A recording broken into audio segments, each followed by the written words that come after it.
Welcome to This Day in Baseball. We bring you everything from the thrill of victory to the agony of defeat and every milestone and oddball event in between. Today's game is courtesy of thisdayinbaseball.com. You can come for a peek, make friends for a lifetime. Before, after, and during the game, check out the links below the video and visit the player pages, parks, and teams as you listen to this blast from the past. You can catch us on every social media platform, and I want to do a special thanks to MLB Classic Radio Archives for this broadcast. Now, let's play ball. The Gillette Cavalcade of Sports is on the air.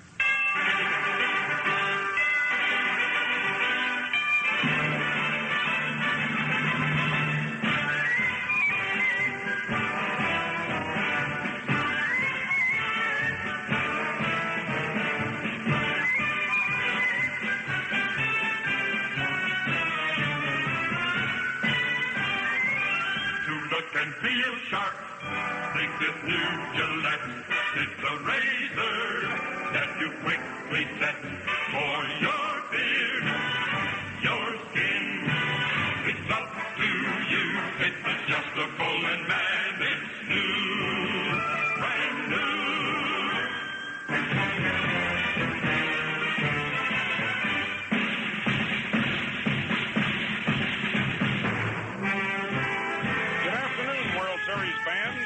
This is Mel Allen at Comiskey Park in Chicago. There are two firsts today. This is the first time a West Coast team has appeared in the series, and the first time in Gillette's 21 years of broadcasting this great classic that we're coming to you from Comiskey Park in Chicago. Gillette broadcasts and telecasts major attractions on the Cavalcade of Sports the year round. Events that include the World Series, World's Invitational Match Game Bowling Championships, Blue-Gray football game, Rose Bowl game, Kentucky Derby, All-Star baseball game, and the feature fight of the week every Friday night. This is our way of thanking you for using Gillette products. This broadcast is authorized under broadcasting rights granted by the Commissioner of Baseball solely for the entertainment of our listening audience. And any publication, rebroadcast, or other use of the descriptions and accounts of this game without the express consent of the Commissioner is prohibited. It's been a long time in Chicago at Comiskey Park. 40 years, a long wait. And White Sox fans are just as excited as they could possibly be over the dramatic pennant victory of Al Lopez's men.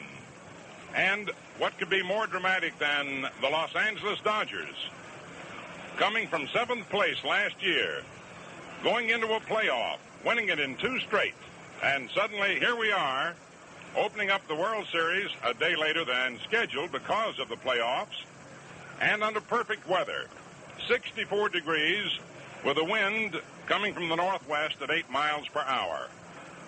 This is known generally as a pitcher's ballpark because, as a rule, the wind blows in. And today it is doing just that. Once in a while, the wind will shift, but it is blowing in today. And speaking of the pitchers, as advertised, the great early win for the Chicago White Sox.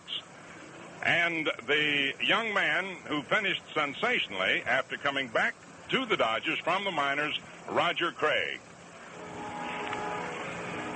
The Dodgers did not even work out here yesterday.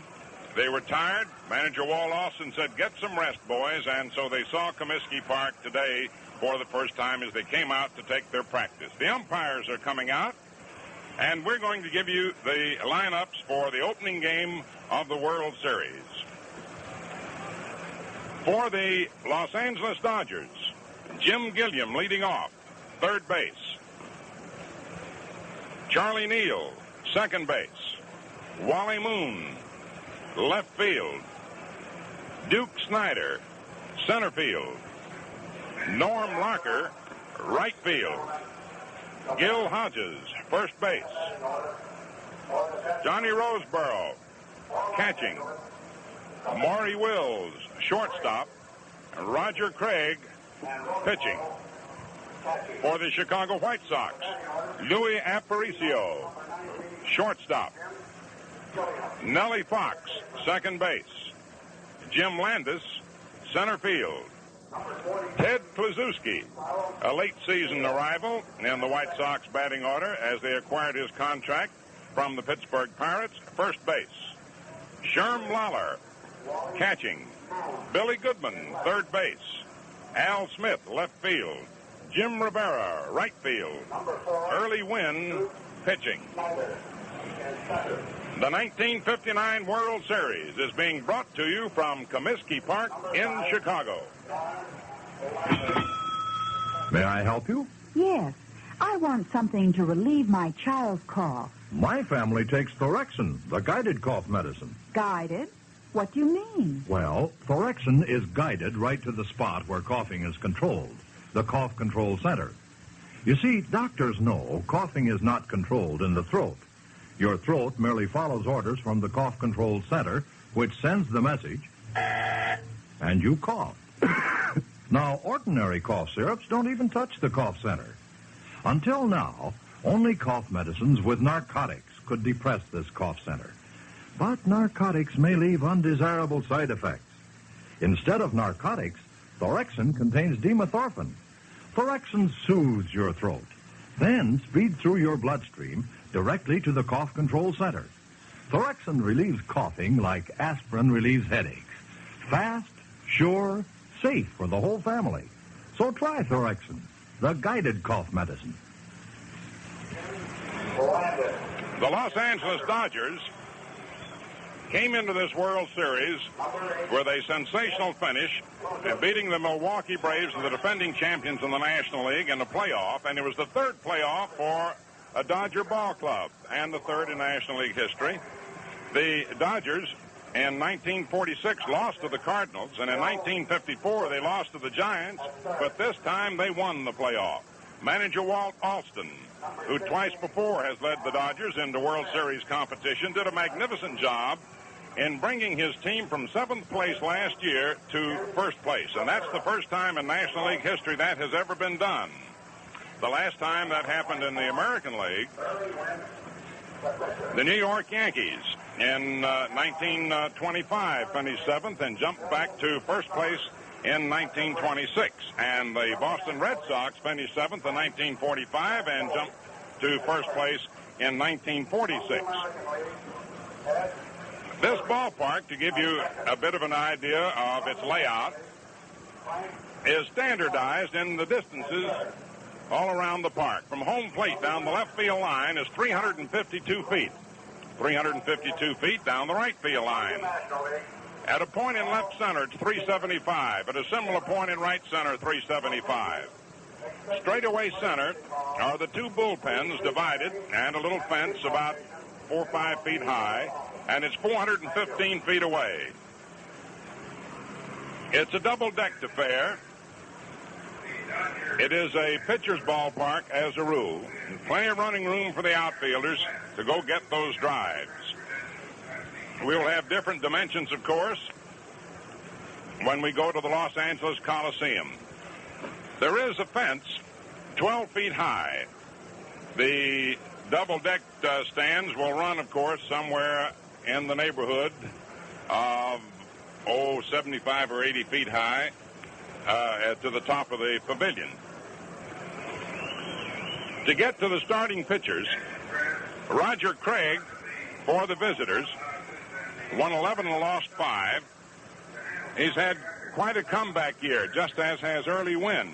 Last year, Roger Craig, after having been demoted by the Dodgers because of a sore arm, lost 17 games in the American Association with St. Paul, and the 6'4" North Carolinian from Durham, bothered by arm trouble, plagued him last spring. The Dodgers farmed him out to Spokane, brought him up in mid-June, and he went on to win 11, and he lost 5.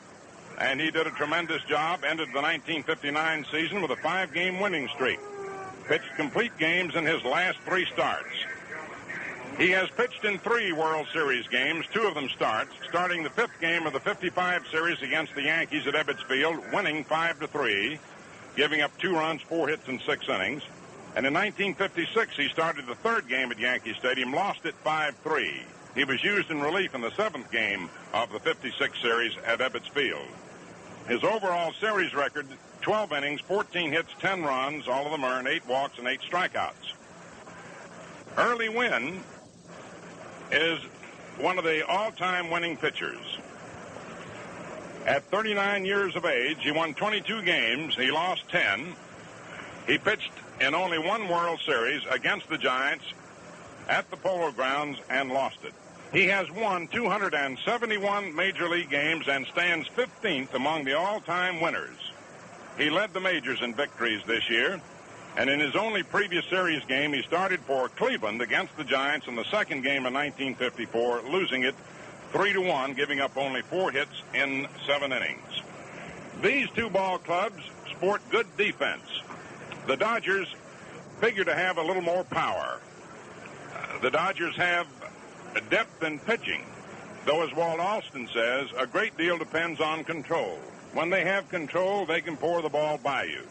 The White Sox, with Early Wynn, the bellwether, have Billy Pierce and a surprise this year in George Shaw. And they have good pitching, good relief pitching in Jerry Staley and Turk Lown. Right now we have at home plate a color guard, and we'll have a band in the moment playing as we have our national anthem. But this series promises to be one in which you will find both teams playing close to the vest baseball quite a lot. The White Sox have won an amazing number of one-run games, and so have the Dodgers. They get a man on, they sacrifice him. They have men who can steal bases. And so it's going to be an exciting series in that respect. And you also have catchers on both sides, Roseboro and Lawler, who can fire that ball. Louie Aparicio, who stole 56 bases this year, is a man to be watched. And a fellow like Maury Wills is one of the fastest men in the majors. And a young man who came along later in the season with the Dodgers, took over at shortstop and helped solidify the team. Both managers really know their baseball. Walt Alston has had previous World Series experience. Al Lopez has always been a bridesmaid, but never quite a bride. He has never finished lower than second in Cleveland or Chicago, but this is the year for the senor. Al Lopez, one of the best-liked men in baseball. And so we're looking forward to one of the most exciting World Series. This is America's greatest sports spectacle. The umpires, Bill Summers, the American League at home plate. This will be his 8th appearance. He's from Upton, Massachusetts. Frank Dascoli of Danielson, Connecticut at first base of the National League. Summers from Upton, Mass. And Dascoli from Danielson, Connecticut. Ed Hurley from Holyoke, Massachusetts of the American League. And his 3rd series will be at second base. And Frank Sicori of Port Huron, Michigan will be the umpire at 3rd base. That's his 2nd series. Johnny Rice of the American League in his 1st series, a native of Chicago, along the left field line. And Hal Dixon will be stationed along the right field foul line. He of the National League, and he's from St. Petersburg, Florida. So the 28-year-old Roger Craig and the 39-year-old Early Wynn will be the opening game pitchers. And already both managers have named their pitchers for tomorrow. It'll be George Shaw for the White Sox and Johnny Podres for the Dodgers. The weather today is a little bit on the cool side, but fine, 64 degrees. And, of course, they're jam-packed here. Comiskey Park's seating capacity is 46,550, but with standing room, they may move closer to 50,000. While at the Los Angeles Coliseum, they can pack in close to 100,000.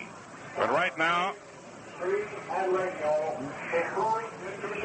will have the 1959 World Series.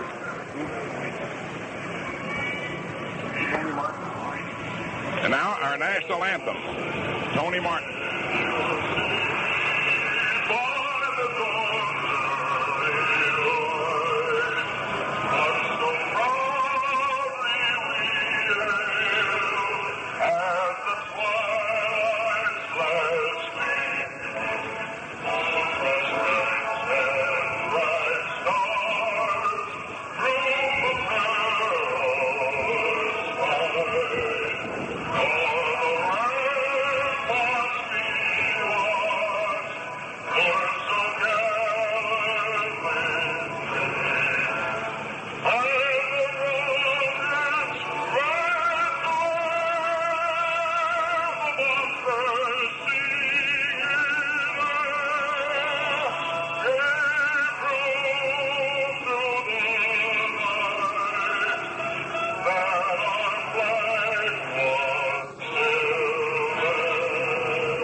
Let's pause 10 seconds for station identification.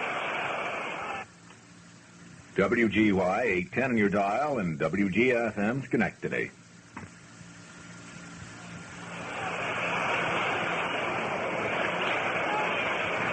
And so the scene is set for the first game of the 1959 World Series, the 10th World Series and the 57th World Series game for the Dodgers.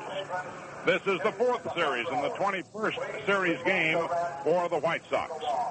10 Dodger players have had previous World Series experience. Perillo, Hodges, Snider, Gilliam, Labine, Craig, Padres, Drysdale, Neal, and Zimmer. Koufax was eligible for 55. There go the White Sox on the field.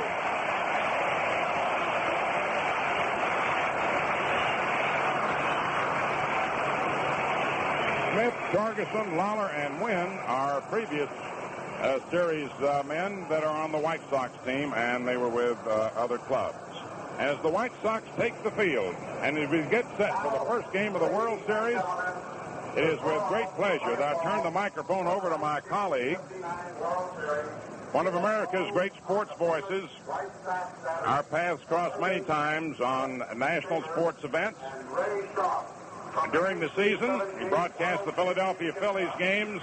Byram Sound.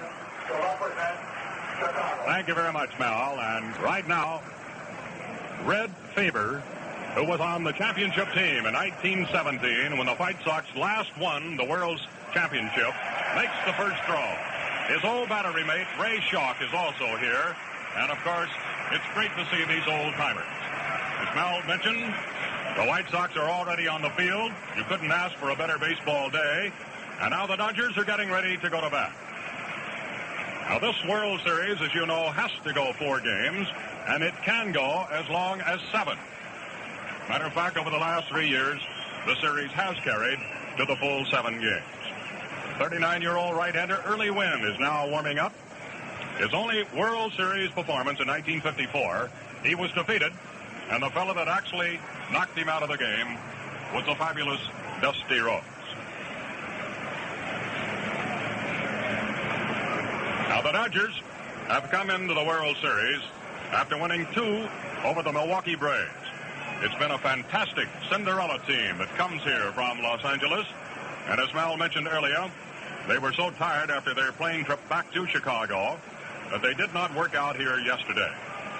So we're ready to go. The World Series of 1959. And here to lead off, Jim Gilliam, third baseman, a switch hitter. And over the season in the National League was batting at .282.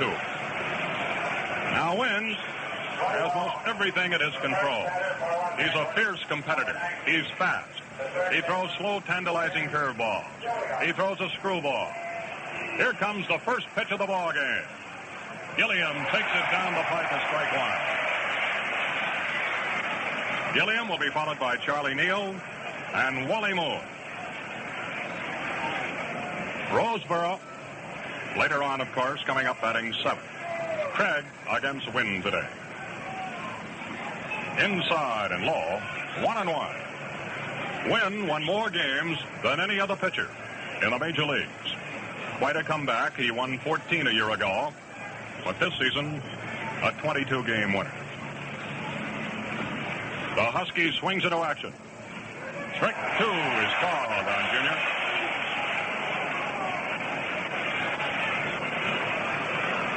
Gilliam, of course, is the ideal leadoff man. He draws a lot of walks. He's an excellent bunter. Billy Goodman, who was playing up a bit shallow, is now backed up to normal depth. Wins ahead in the count. 1 ball, 2 strikes. There's a bounding ball to shortstop. Louie Aparicio makes the first out as he hooks the ball to Ted Kluszewski, and that's all for Junior Gilliam. 1 gone. Yes, it's been a long time since the Chicago fans have had a World Series in the Windy City. You have to go back to 1945 when the Cubs were in the World Series, and of course way back to 1919 when the Sox were last in the series. Here's one of the finest infielders in baseball. His name is Charlie Neal, second baseman and a right-handed batter. Goes into the series with a .287 average over the season, including the 2 playoff games. Swinging, strike 1.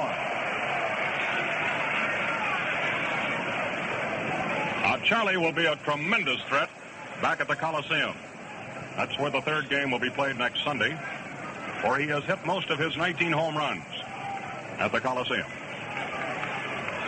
The Sox are playing him straight away. Fastball, he cuts and fouls it off. Strike two.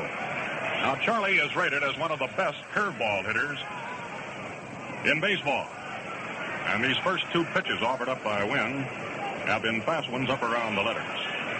On the coaching lines today for the Dodgers, the veteran Greg Malevy at first base, and Pee Wee Reese, one of the all-time greats, is coaching at third base. 1 out and nobody out. Wynn ahead, 0-2. Inside, a ball.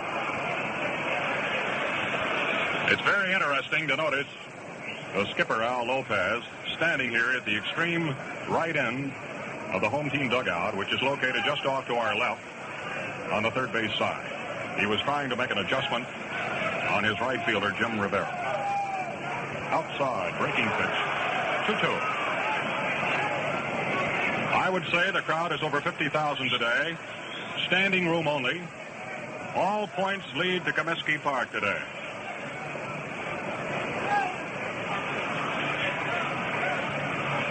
Two balls, two strikes. Wynn into the motion. Outside pitch is slapped foul, and this ball is carrying over to the right side of the plate and going on to the roof.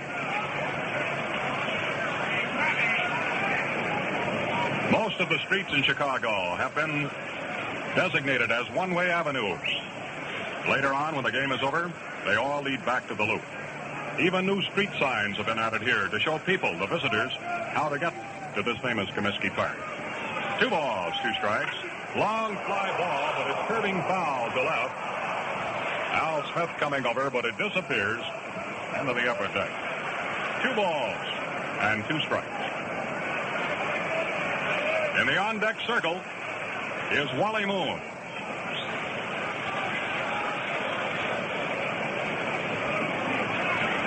Now, some of these Dodgers have never seen this ballpark.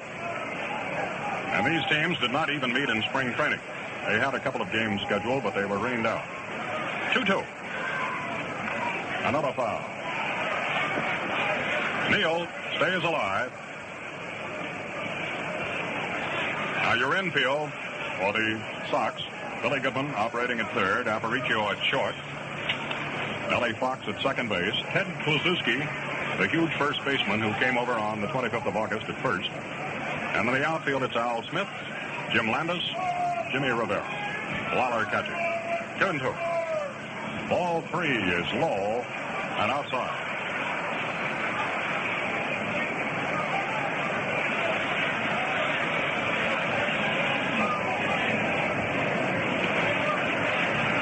Neal standing fairly deep in the batting box. This fella has a real good level short swing. He taps one wide of third. Billy Goodman can't handle it. The ball skids off the glove and goes back of Aparicio. And Charlie Neal is safe with a base hit. A base hit. The first of the World Series of 1959.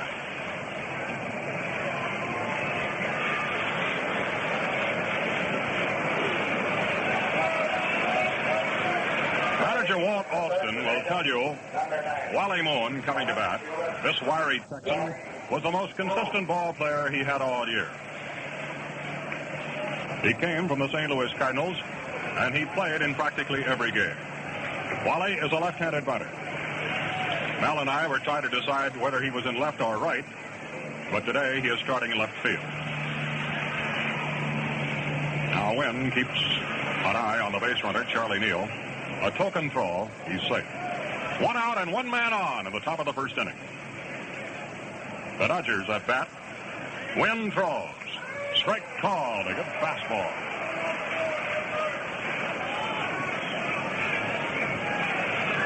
On the season, Wally hit .302. And on the bases, he's a very, very good, daring base runner. He'll take a base when you least expect it. Now Wynn again flips over to first base. Neal still there. All right, the cagey right-handed throws, and Moon sends a high fly ball to left. It's playable, and Aparicio is coasting back and getting under, and Louie puts it away for the second out. 2 gone.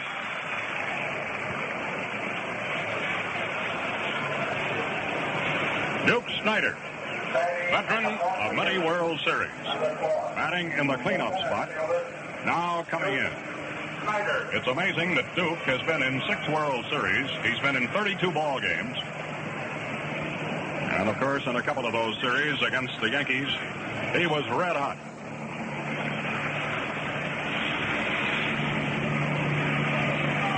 I think another one of the reasons that Los Angeles came back so strongly from 7th to win the title was a couple of their old pros, fellas like Snider and Hodges, Carl Furillo. Duke's a left-hander. They play him deep to right, and strike one is called.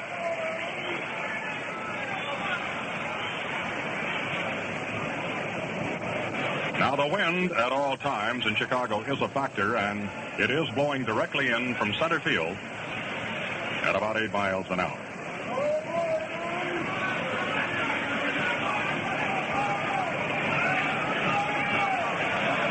Neal gets a pretty good lead, and there he goes. The pitch is outside, and Charlie Neal steals second base. He got a great lead on early win that time, and a successful steal of second base. Well, this is one of the things that we were looking for from the Chicago White Sox. And Charlie Neal, who during the season was the second best base stealer on the Dodger Ball Club, has come up with the first steal in the series.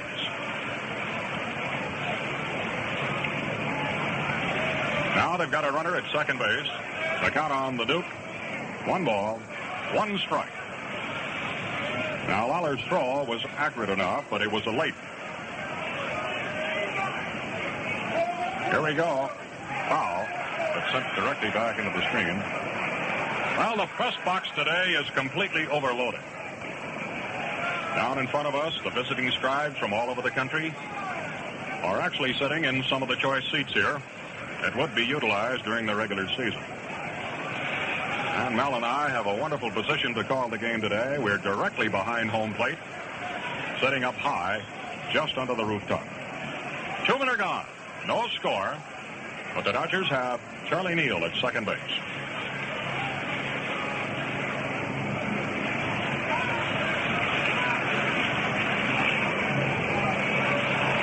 Wynn is very slow, very deliberate. Stretches, throw. Outside. 2 balls, 2 strikes.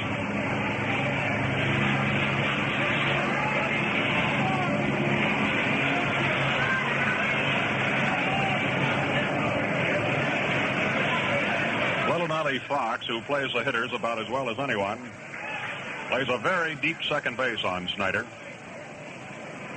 Kluszewski playing deep and fairly close to the line at first. Outside, low. That ball just missed the strike zone. You can see Wynn sort of clench his fist out there and says, gee, I thought I had it.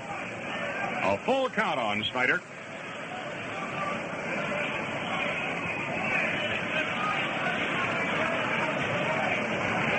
Charlie Neal came up with an infield single and then moved into second base with a successful steal.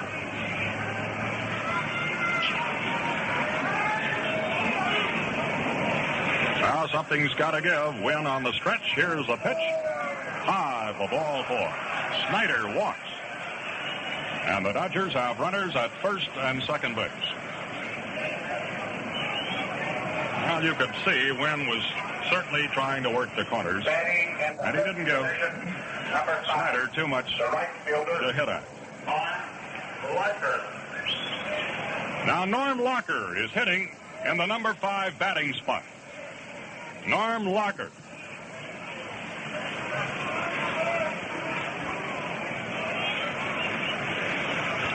Locker hit .290 on the season. They've got him in right field. And there was a time when Gil Hodges was hurt, and he took over at first base.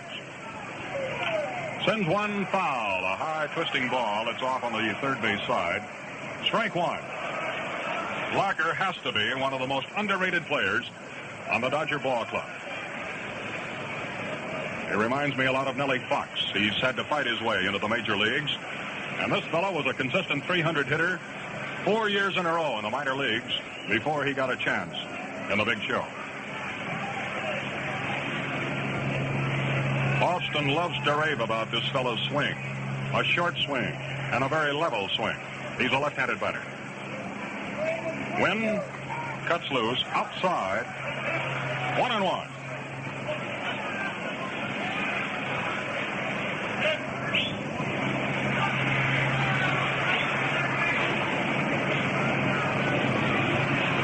This batter, Norm Locker, is considered to be the Dodgers' best bunter. And he won a few games for L.A. this year with a squeeze bunt. Strike. Good breaking pitch. The booming voice of Bill Summers, a veteran of the American League, working behind the plate today.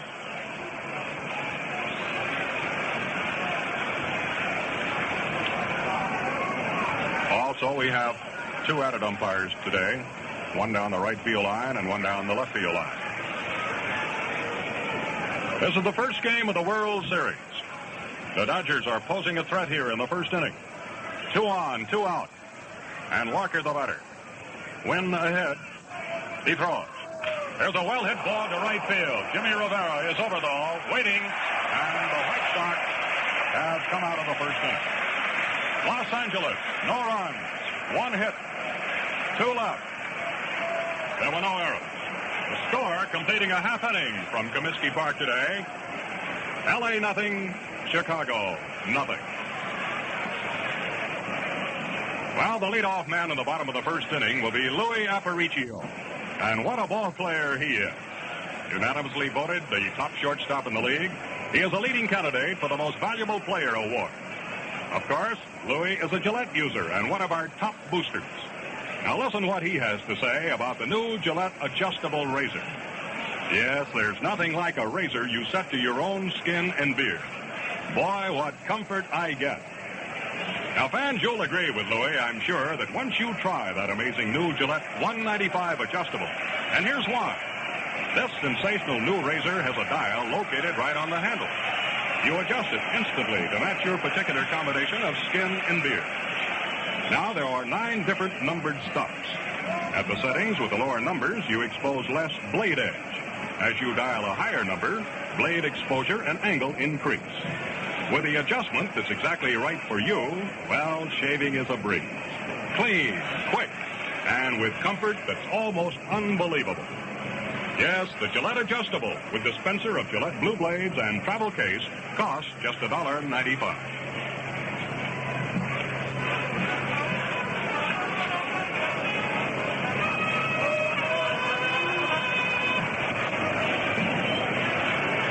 Right-hander Roger Craig warming up. Easygoing North Carolinian who has been the hottest Dodger pitcher over the last 3 weeks. Here is Louie Aparicio. He stands only 5'8", but he is the darling of the fans here in Chicago. He is batting at .257. From Maracaibo, Venezuela, a right-handed batter. Here's Craig's pitch, strike one, call. Craig at one time was a fine fastball pitcher. However, he encountered arm trouble. Today, he is principally a slider and sinker ball artist. Strike 2 is called. And he prides himself in getting the ball over the plate. Austin has already pointed out, to beat the White Sox, you've got to keep this little fellow off the bases. He pops one up near second base, and the shortstop is coming over. That's Maury Wills, who makes it 1 down.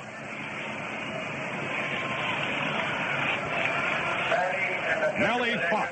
Number 2, the second baseman, Nelson Fox. Nellie is the only 300 hitter in the Chicago lineup today, batting at .306.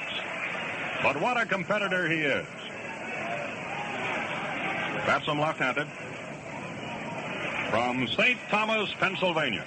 And I suppose that about half of that little community in western Pennsylvania is attending this World Series. Outside, low. 1-0. It's Craig pitching with Roseboro catching.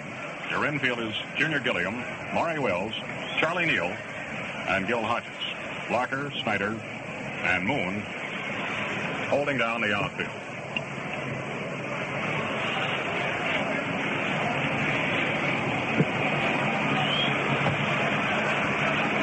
Now Fox steps out and apparently has asked the plate umpire to look over the ball.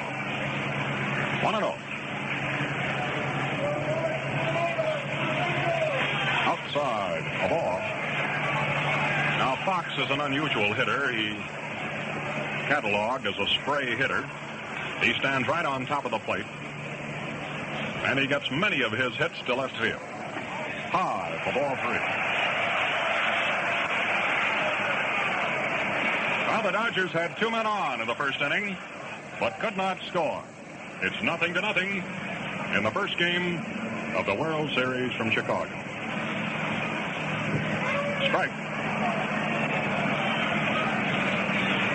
Jimmy Landis, another one of the speed boys of the Go-Go Sox, is on deck. Craig fires high for ball 4, and the Sox have a base runner.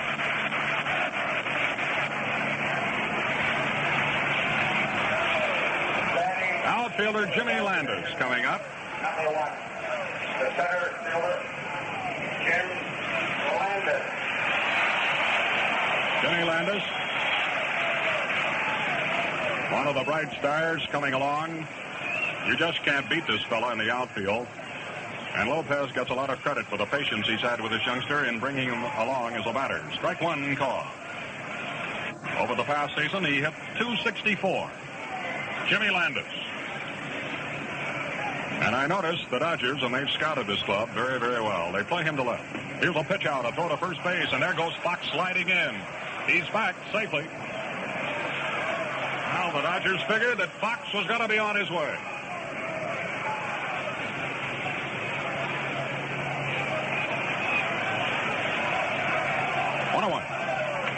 Swings. He tried to go to right field that time and fouls it off. 1-2.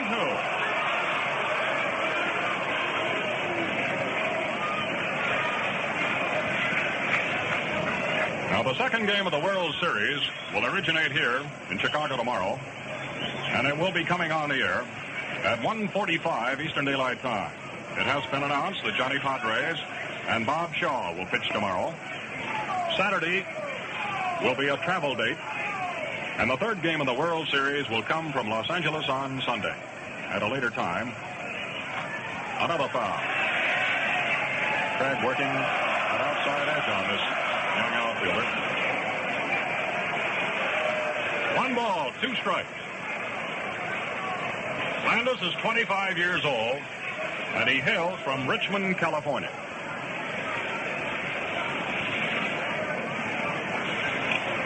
Now, Bill Summers has stopped the ball game and has moved out to the mound. He's talking to Craig. Craig down the stretch was simply terrific. He won his last 5 games. And, of course, pitched a wonderful game last Sunday against the Cubs right here in Chicago to help clinch the pennant, at least a tie for it. Outside and low. 2 balls, 2 strikes.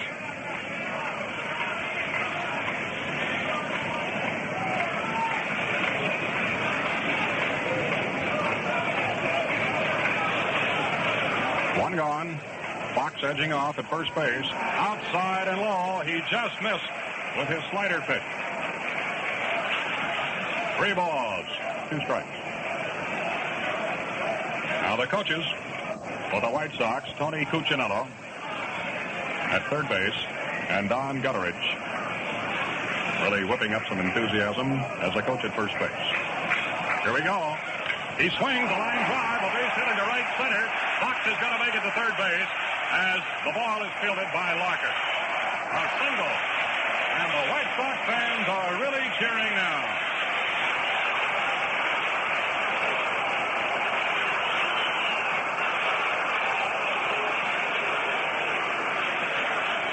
How do you like young Jim Landis? His first time up in World Series competition. Comes through with a solid base hit.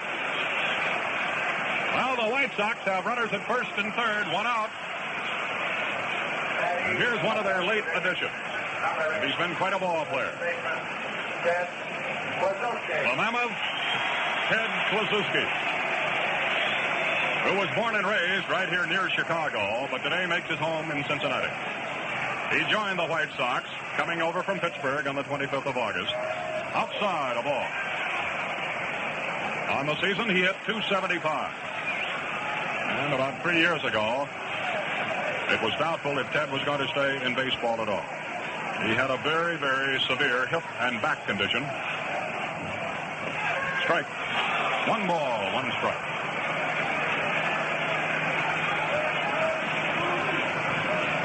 Roger Craig in a bit of hot water here in the first.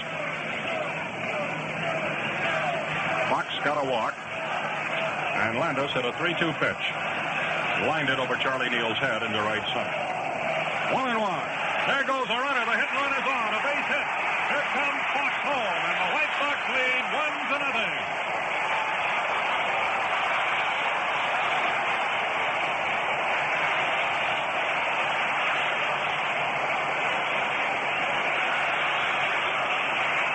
We're really getting a taste of how the White Sox win ball games.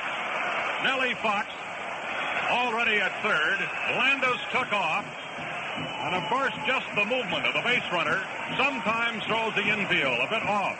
And there was a hole between first and second, and Kluszewski poured it through there. So the mighty Ted has batted across the first run of the game. 1-0 Chicago. Although Kluszewski has been in baseball for many years, this is the first time he's ever played in the World Series.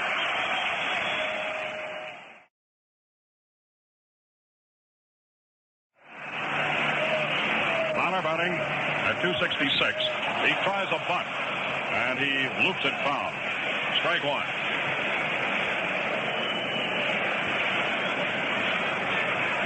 We looked back through our records on World Series competition, and we found that Waller did catch back in 1947. He believes that the Chicago team of this year is the greatest he's ever played for. He's a right-hander, and, of course, over the last week or so, he's been out with an injured hand. Jim Bunning of Detroit hitting. Accidental pitch got away, and it was a bruise, and he was held out of competition there for a few days. But he's the real leader of this Chicago pitching staff. He operates like Del Crandall of that Milwaukee Brave team. There's a pull foul to left. Strike 2. Sherm hit 22 home runs during the season, which was the highest total of all of the Chicago ball players. Chuck Churn is now starting to throw a few in the bullpen. And I might add, here in Comiskey Park, the two bullpens are located straight away in center. The Dodger bullpen to the right of the flagpole, and the home team bullpen just to the left, and the huge scoreboard just above it. Every seat taken here for the first game of the series. Terrific first inning so far. The Sox are leading. Outside, low. 1 ball, 2 strikes. Now, Craig did get into a World Series in 1955. As a matter of fact, he was a winner over the Yankees. The next year, in 1956, he was defeated by Whitey Ford in a World Series game, 5-3. 2 men are on. The stretch of the pitch, and it's a slap foul. It's just off to our right. And caught by one of the visiting scribes.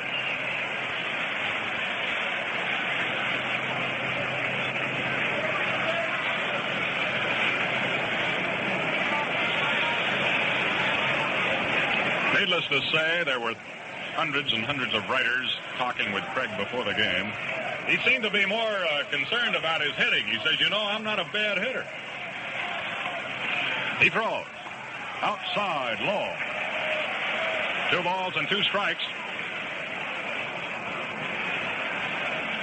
Nellie Fox has already scored the first run of the 1959 World Series. He scampered home on a single by Ted Kluszewski.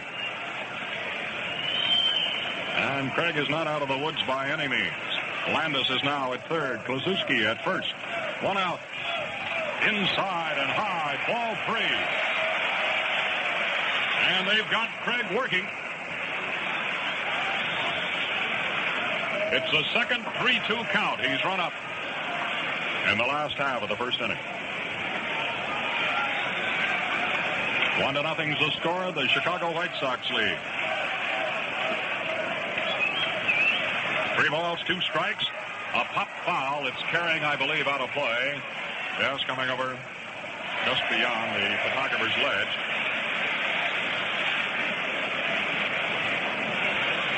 One of the most terrific things about the Dodger team and its amazing stretch run has been their terrific pitching, as Mel Allen told you earlier. This club won 15 out of its last 20 games. And if they were not strong in the starting, they had some terrific youngsters to come out of that bullpen. All right, 3-2 to Lawler. He swings, a line drive, ball hit into deep right center field. Locker way out. Center fielder Snider. It's grabbed by Locker. Here's the tag, and here comes the second run across. And I want you to know that that ball was really hit into that wind. Lawler is out, but it's a sacrifice fly. Landis has come across, and Chicago leads by a score of 2-0. Kluszewski remained at first base. That ball was really hit, and the way Locker went for it and then almost gave up on it, he heard Snider coming along, but Locker stayed with it, and it is quite a catch. An RBI for Sherm Lawler. Now your batter is Billy Goodman, a very much underrated ball player who takes strike 1. Now in this series, you can look for Billy Goodman and Bubba Phillips to alternate at third. Here's a fly ball into center. Snider backing off, has the room, and the Duke has it for the final out. Well, that was quite a first inning, wasn't it, for Chicago? 2 runs, 2 hits, 1 man left on. There were no errors, and at the end of the first inning, the score, Chicago 2, L.A. nothing.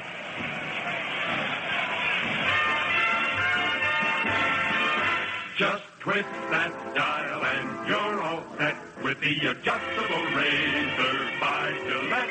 For shave so easy, fast and clean. So try and see what we mean.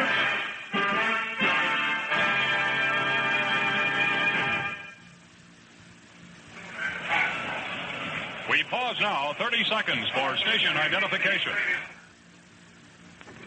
Saratoga Vichy's living carbonation never goes flat, stays sparkling alive to give you extra dry flavor. That's why Saratoga Vichy always tastes better. Insist on Saratoga Vichy. Saratoga Vichy, Yellow label, Saratoga Vichy, yellow label. Saratoga Vichy. WGY, WGFM Schenectady. Series time is clean sweep time on all 59 Plymouth cars and Suburbans at Schenectady, Plymouth. Jim Schultz says, come and get them at clean sweep prices, 1016 State Street, Schenectady. Comiskey Park decked out in all of its glory today. And the White Sox are leading 2-0 as we enter the top half of the second inning. Gil Hodges will be leading off. The first baseman, Gil Hodges. Hodges, over the last couple of weeks of the National League pennant race, usually was batting in the number 5 batting spot. He's an old pro. He's been in 7 World Series. And, of course, Gil has had his ups and downs. 2 weeks ago, he was almost bandaged from head to foot, but he kept playing. He's a fellow that seems to get the clutch hits. The powerful-looking right-handed batter. Wynn gets this one over. Strike 1 call. Hodges to be followed by Johnny Roseborough, the catcher, and Maury Wills, the shortstop. Aparicio plays well over toward third base on this right-hander. Outside. A ball.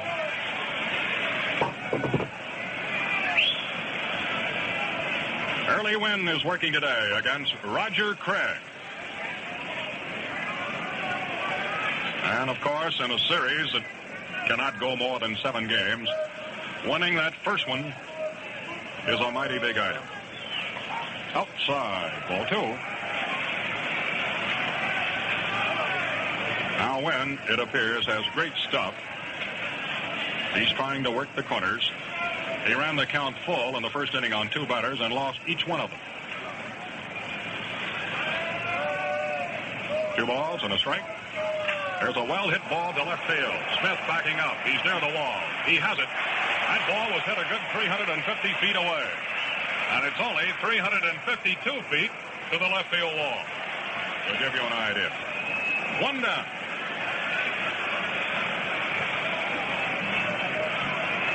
Number 44, the left-handed hitting catcher of the Dodger ball team, John Roseboro.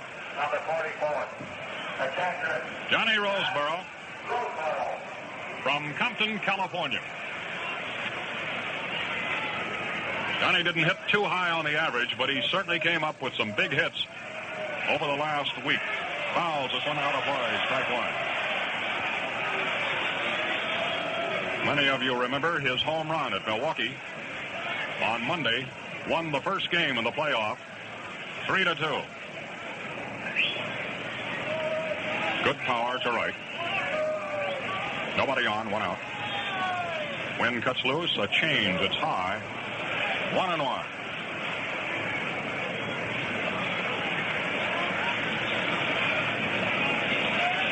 Even at 39 years of age, Wynn has one of the most graceful moves and pitching motions of anyone I've ever known. Too high, ball 2. Anytime the Sox were in difficulty this year, he was a man that won the key game. There was a stretch in September when the Sox lost 3 in a row, and they were starting to worry. And he stopped that losing streak in a hurry. 2-1. A foul up and overhead. 2-2.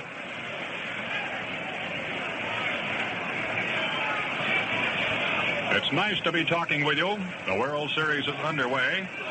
The first 2 games, as you know, are to be staged here in the American League Park. The next 3 will come from Los Angeles, the Coliseum, and if more games are needed, back here in Chicago. 2-2. Wynn throws. Fly ball, infield, third base side, and Aparicio is making the call. And Louie stays with it for the out.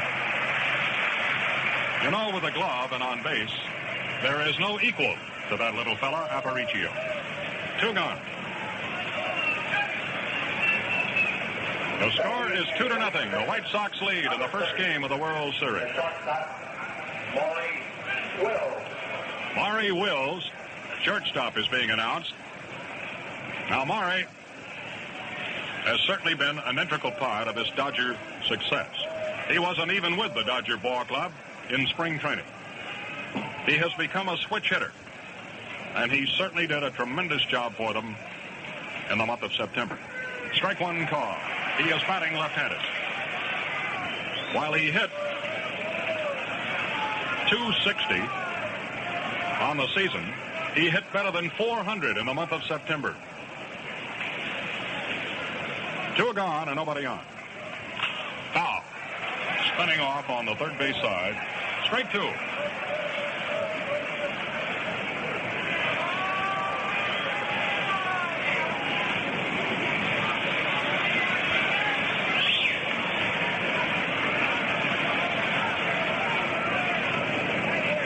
Wynn has given up 1 hit. Also a walk. And he had the right pitch to get out of the first inning. The heavy-set right-hander throws high and inside. A ball.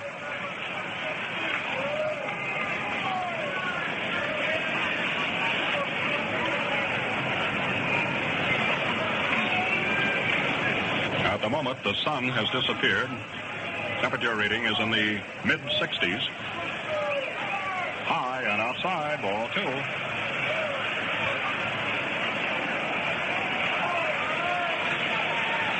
It's been interesting to watch Maury Wills. He formerly was a right-handed batter, and he decided to go to switching.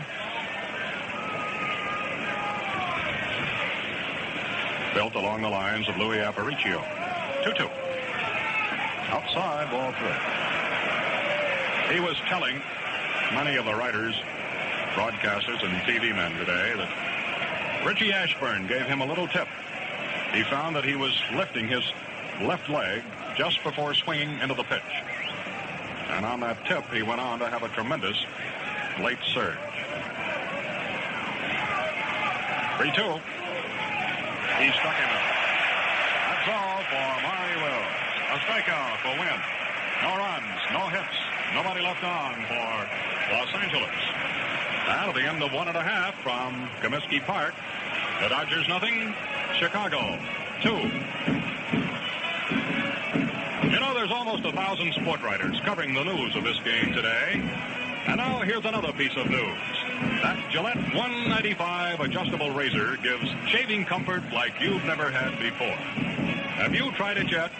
Believe me, fans, it's the greatest. Let me tell you about it. There are 9 different adjustments on this razor. You just turn the micrometer dial to the one that matches your skin and beard exactly. You set it at a higher number, you expose more blade edge. At lower numbers, retracts the blade. Yes, it's that easy to find your setting, and then the comfort you get, well, it's all but unbelievable. See the Gillette 195 adjustable razor. Try it. With dispenser of Gillette Blue Blades and streamlined travel case, it costs $1.95.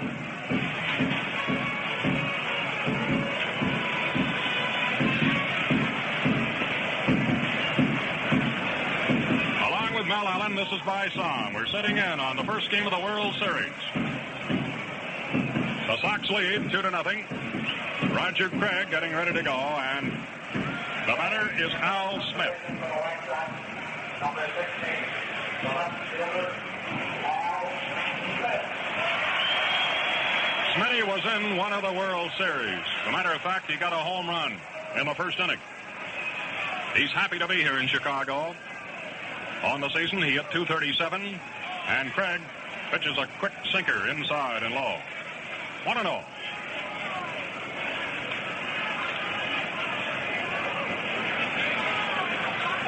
They play Al Smith as a full hitter to left.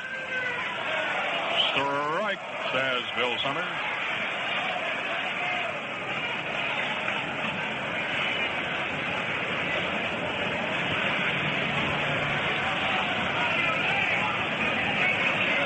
Roger Craig throws, and Smith ran up on the pitch, tried a bunt, and it is fouled off. 1 ball, 2 strikes.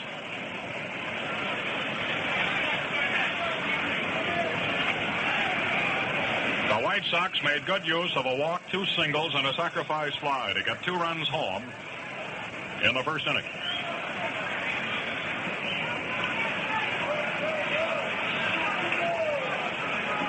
Strike 3 called, and that's all for Al Smith. Craig hangs up a strikeout.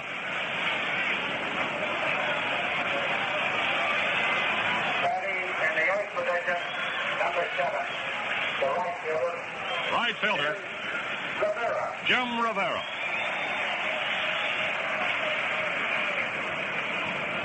Jim originally hailed from Brooklyn, but now lives here in the state of Indiana. And he will be alternated in right field according to the pitching. All right, a foul that he beats along the first base line. Strike 1. Over the season, Jimmy hit at .226. But he's a real live wire, and he keeps this Chicago ball club very loose. Left-hander with a slightly open batting stance. Sends a high, twisting foul that might be playable. Hodges coming off the line, and Gill backs up and makes it. And that is all for the Chicago outfielder. 2 down. Batting in the 9th position, number 24, the pitcher, Early Wynn. Here comes Early Wynn, having a nice round of applause.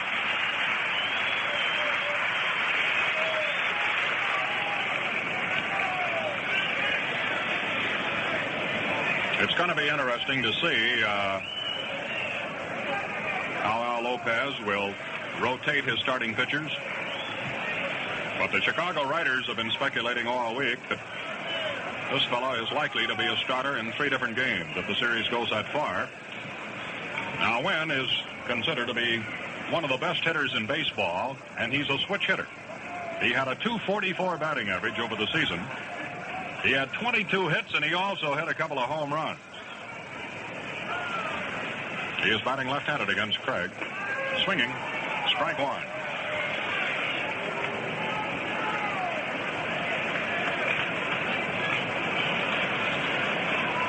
Most of the managers I've talked with always point to early win.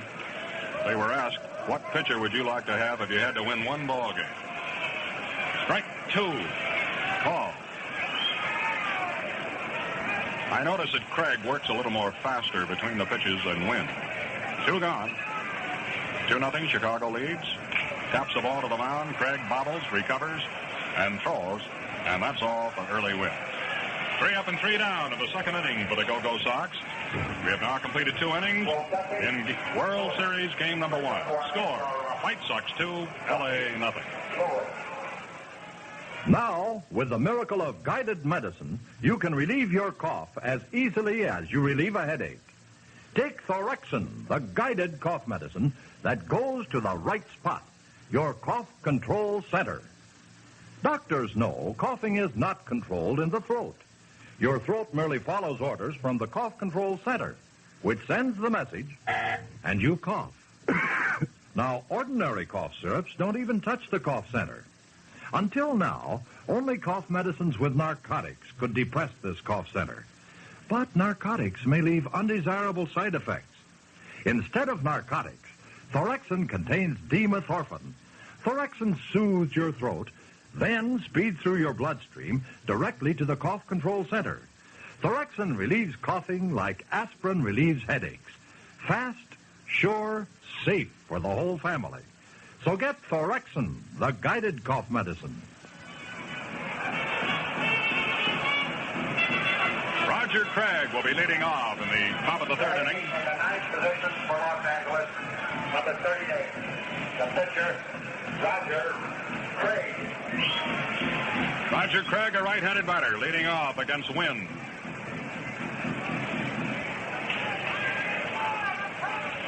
And high and inside. 1-0. It's been a fantastic story on Craig. He came up from Spokane midway through the season. He had a losing record in the minor leagues, and last year at St. Paul, he lost, I believe, more games than anyone in the league. But what a comeback. Here's a foul upstairs. 1-1. Of course, the reasoning on that is that he had a sore arm and he was trying to work it out. He claims today that he's a lot smarter pitcher, although he doesn't throw quite as hard. 1-1. Strike 2 is called.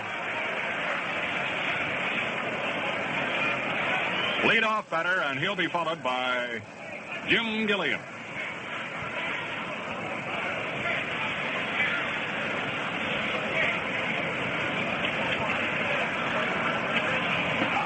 A ball. Now, Craig has almost every bit of information on his baseball career at his fingertips. He was telling us he got 1 hit in the World Series. I believe that was in 1956, even though he lost the game to Whitey Ford. Swinging, he's out. That's a second strikeout in a row for early Wynn.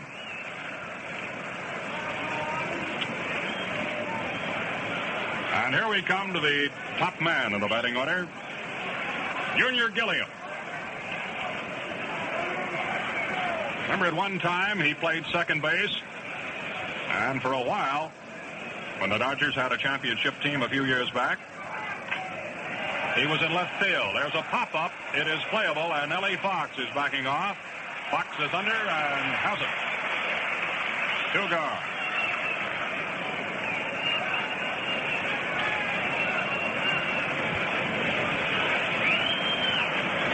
L.A. sends up second baseman Charlie Neal. He came along with an infield single in the first inning. A ball skidded away from Billy Goodman at third base. Then he proceeded to steal second base, but he didn't get any further. Wynn working like a machine now. Throws low and away. Ball one.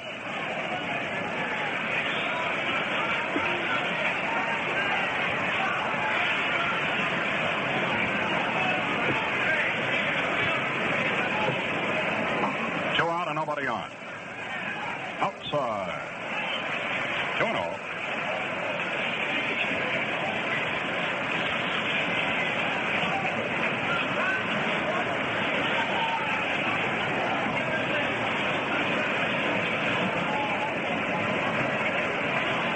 Step down on the pitch. He started to go for that pitch and takes inside high. Ball 3.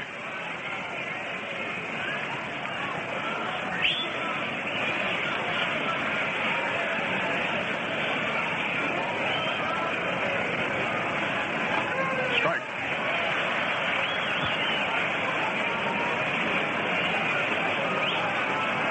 Right-hander Early Wynn today lives in a little community known as Nokomis, Florida. It's on the West Coast. He's one of the most popular ball players I think I've ever known, and one of the most intelligent. A foul. 3-2. He is a sports writer at different times during the year. He flies his own personal plane. But he says, I've never won a World Series game, and I'm really after this one. 3-2 as he works on Charlie Neal. Long drive to left. Way back goes Al Smith.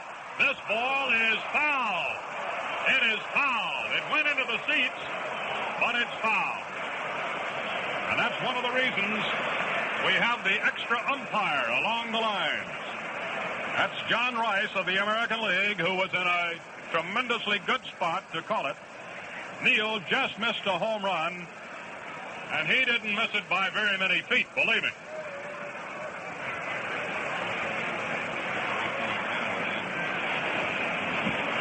Just a long strike, and the count is 3 balls, 2 strikes. Now we had to wait until the last moment on that one, but it curled out foul. And another foul ball. Lawler discarding the mask, coming back. Will he have room? No. And the batter Neal stays alive. Now this is one of the toughest parks in baseball for home run hitting. As Mel mentioned earlier, it's 352 feet down each line, and it's 415 feet straight away to center.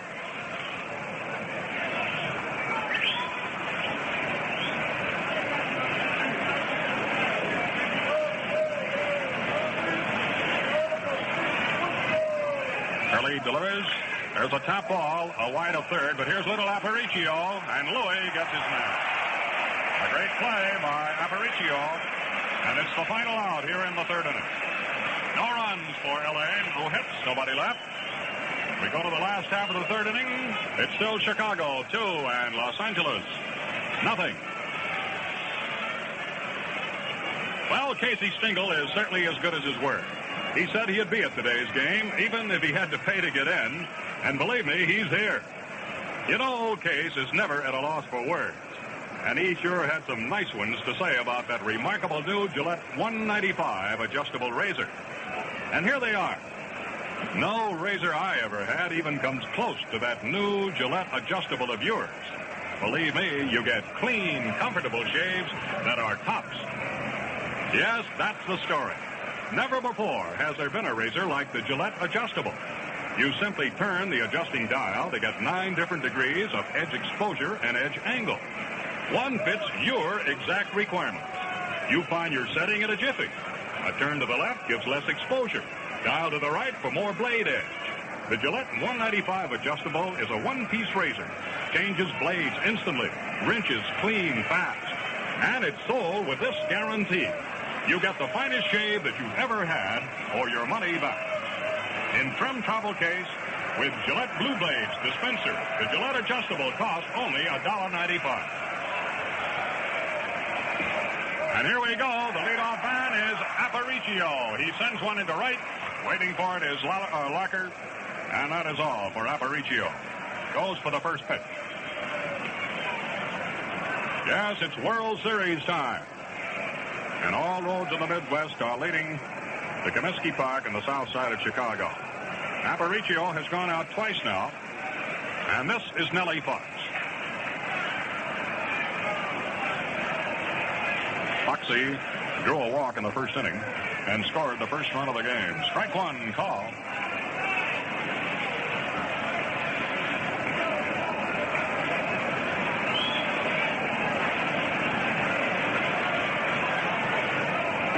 A ball. Fox chokes way up on the bat. He seldom will beat you with a home run, but he can beat you so many other ways. There's a line drive hit to right field. Down into the right field corner goes Larker. Fox is going to dig for two. Here comes the throw. It's a double for Nellie Fox.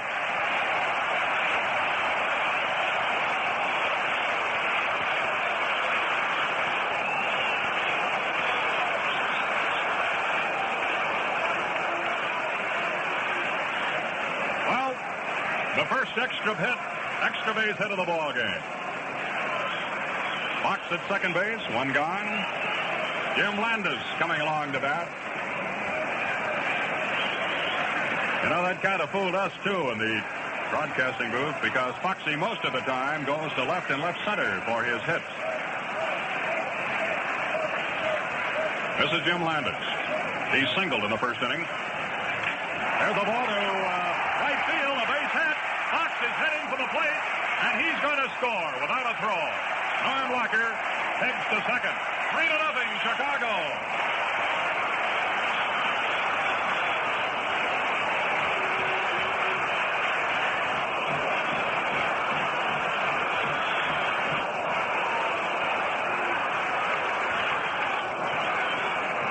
How do you like that, Jimmy Landis? He has a big 2 for 2 in the first game of the World Series. And an RBI. That ball was hit just over the head of Charlie Neal, who leaped high, but he couldn't get to the ball. Now, once again, in that Dodger bullpen, Churn starts tuning up. Their number 4 hitter is Ted Kluszewski. Theodore came up with a hit. He put a hit and run on with Landis in the first inning, and he drove in the first run of the game. A move to first. Look out. Landis just got back. He went in head first. You can hear the go-go fans hollering, go, go, go, Landis. Another move to first. Landis safe. Of course, you've heard so much about Louie Aparicio and his base stealing. Landis might have been overlooked, but not by the Dodgers. Now, with so much attention directed at first base, Kluszewski backs out. Inside low, the pitch. 1-0.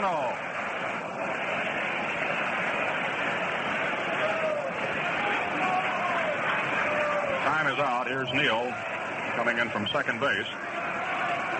The score again is 3-0. The White Sox have come up with 4 hits.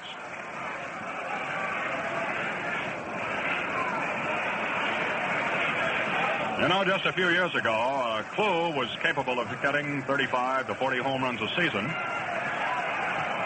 But lately, he's been more of a line drive hitter. Another move to first and almost a wide throw by Craig. Good stop by Hodges. Only one out. 1 run in. Klu hits a long fly to right. Way up in the air, but it might be playable. Larker back. It is into the seat. It goes in for a home run.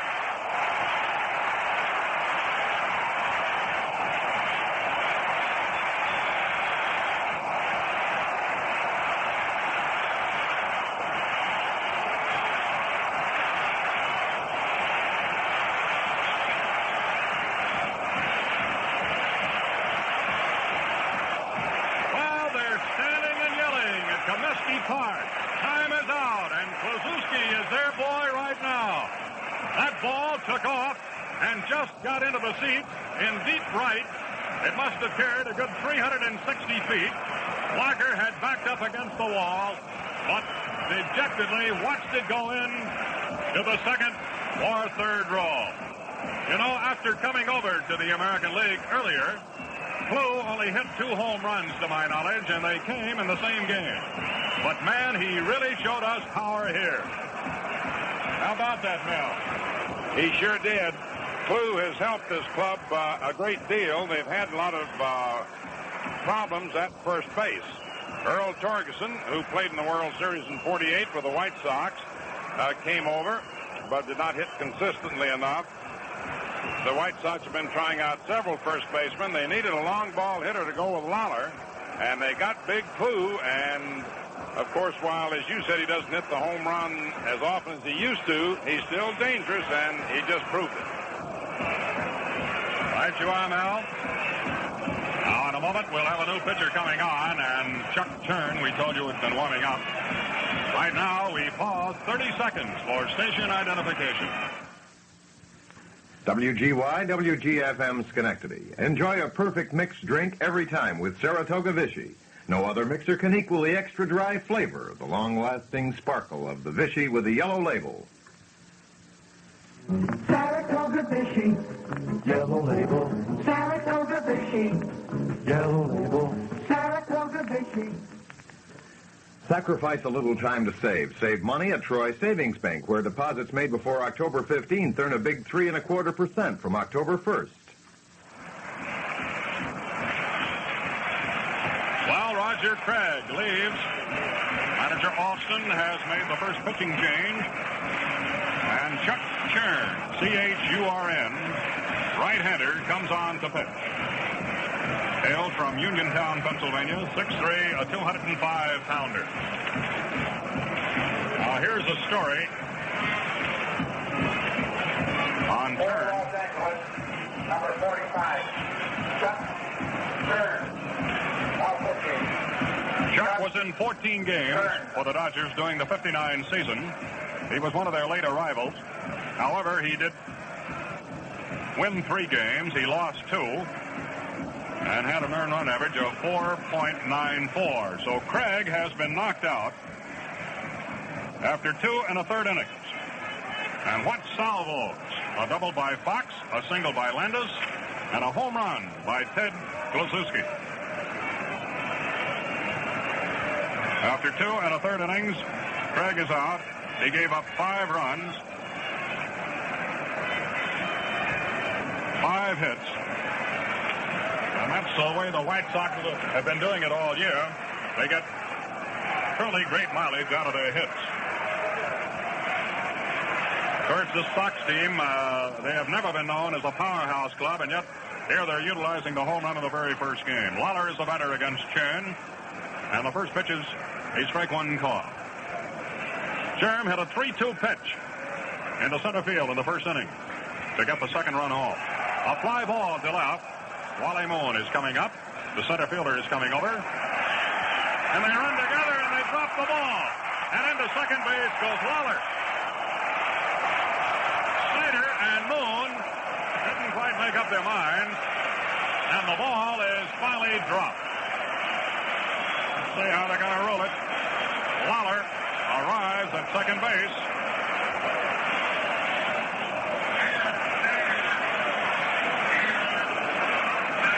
It's an error on Snider.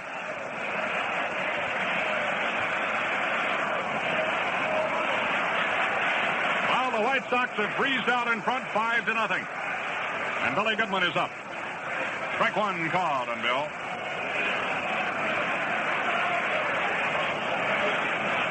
Coming to bat for the second time. First inning. He skied out to the center fielder, Duke Snider. A ball, 1-1.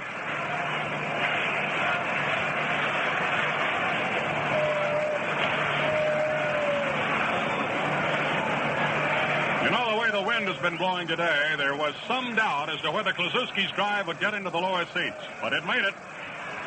And what a hit it was for the White Sox. Ground ball, wide of first. Hodges can't get it, a base hit. Here comes a runner around third, and while Lawler is not a speed merchant, he scores. Chicago leads 6-0.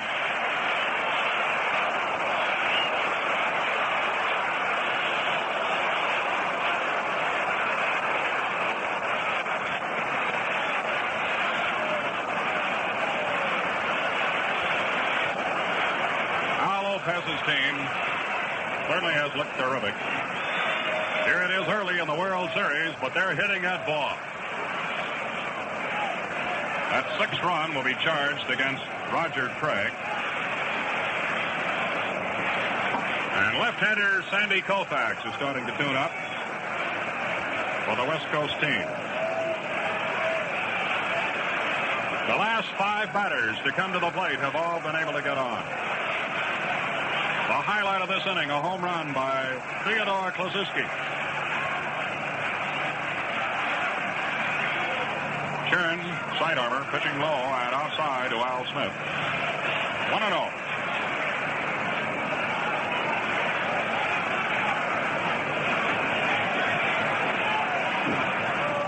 Right-hander cuts loose, inside, a ball. Smith struck out as a leadoff batter in the second. Don't underrate this Al Smith. His batting average is not something you write home about, but he can be dangerous. Right-hander swings, and there's a ball well tagged to left. It is over the head of Moon. Ricochets off of the concrete wall. Billy Goodman, they're sending him to third. Wait a minute, they're going to have, no, the ball gets by Hodges, and here comes the man home. They had held Goodman up, but the ball got by Hodges, and another run scores. 7-0, Chicago.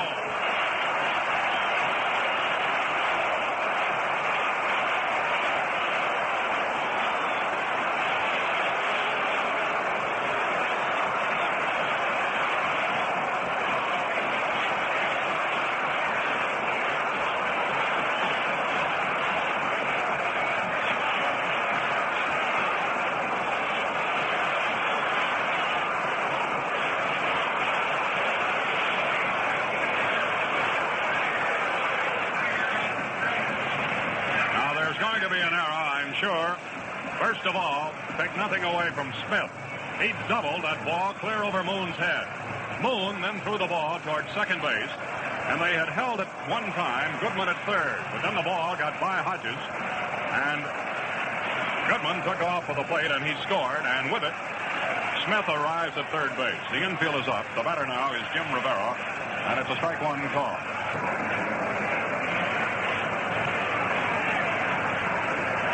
There's a bounding ball to the second baseman. They're coming to the plate. Roseboro lets it get by. They had the man dead coming home, but the ball gets by Roseboro. Another run scored. It's now 8-0. Chicago. Charlie Neal, with the infield drawn in, made the pickup, and it appeared he made a good throw. But it's skidded by Roseboro, and Smith is allowed to come in, and Rivera takes off and makes second base.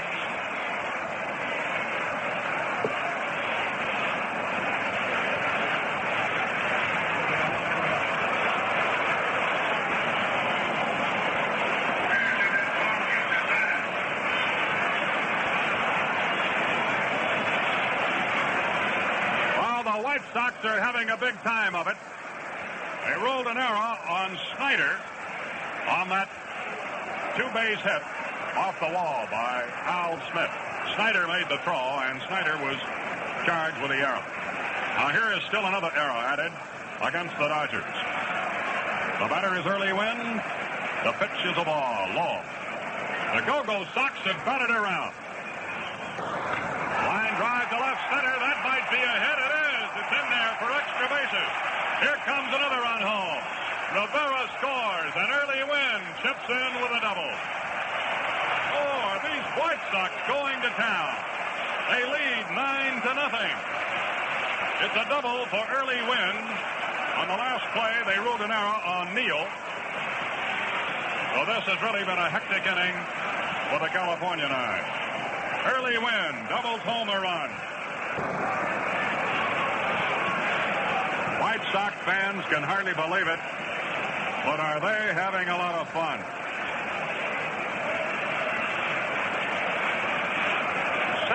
runs have poured across in this wild third inning.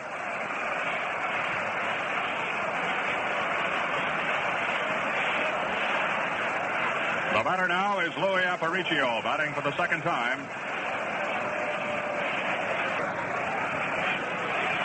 Louie sends one to the mound. Chuck Churn stops it. He made a look at second base and goes to first, and Louie Aparicio is out. 2 gone. Ellie Fox stepping in. It'll be the second time up for him in this inning.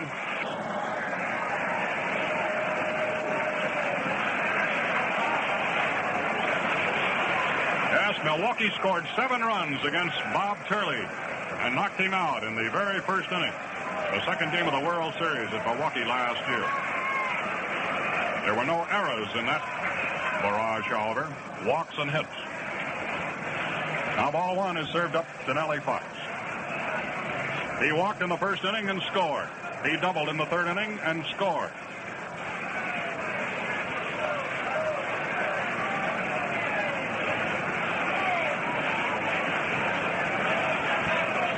Churn throws, late swing, and he sends one twisting to left, foul, out of play. 1-1.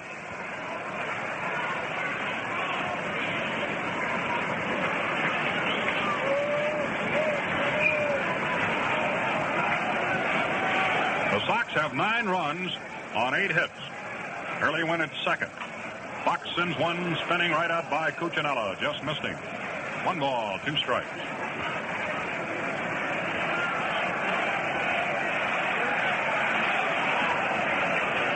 Roger Craig started the game.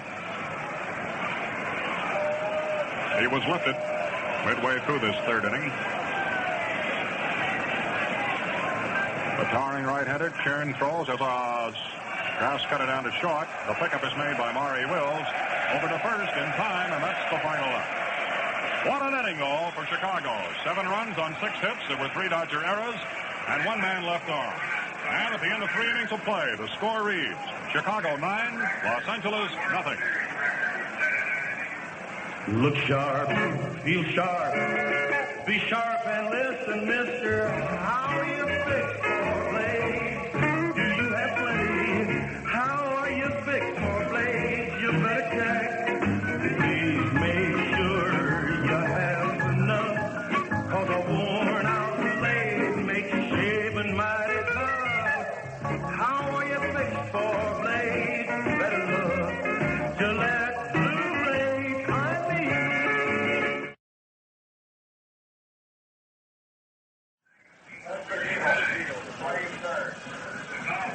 We have a change for you at third base for the Sox. Sammy Esposito is going in. Billy Goodman coming out. Now we understand that Snider comes up with a record, 2 errors in 1 inning in World Series competition. 7 runs were scored.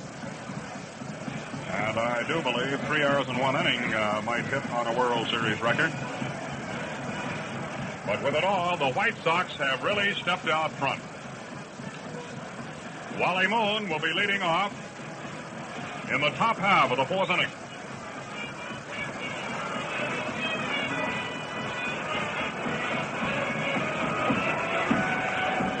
Now ready to go. Esposito playing at third base. And you'll find that Lopez will be juggling that position quite a bit during the series. All right, a tap ball toward second base. I doubt if they got a play. They do not. Moon beats it out. A drag bunt and a base hit for Wally Moon. Most of you probably remember this if you followed baseball for any length of time, but the most runs scored in any 1 inning by 1 club was the fabulous Athletics in 1929. They scored 10 runs in 1 inning to beat the Cubs. That was the day that they were trailing 8-0. And the fellow who won the game in that tremendous inning for the A's is attending the game today. The well-known Jimmy Dykes, who is now the skipper of the Detroit Tigers in the American League. Here's Duke Snider batting against Wynn. 1 man on, nobody out. Foul ball just below this booth. 0-1.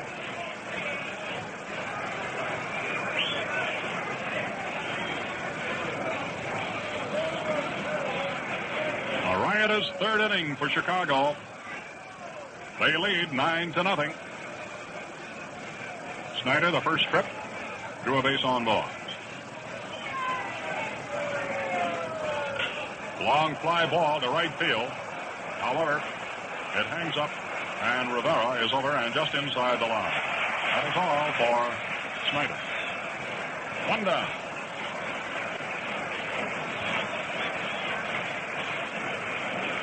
Tomorrow, the second game of the World Series will be coming from Chicago, and it'll be on at 1:45 Eastern Daylight Time. Johnny Padres will pitch against Bob Shaw.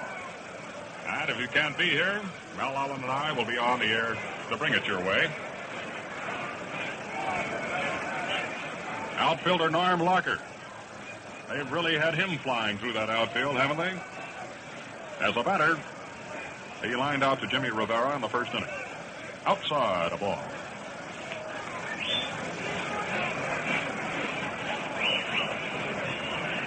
Most of the time, Early Wynn has had to work hard for his victories.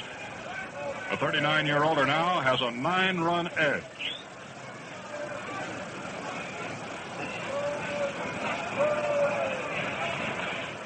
On the stretch, he throws wide, 2-0.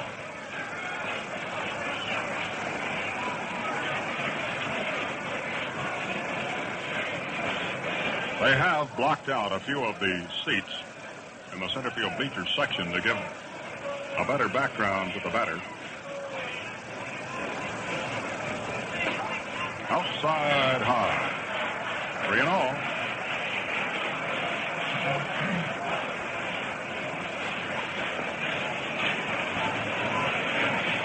Wynn has given up 2 hits.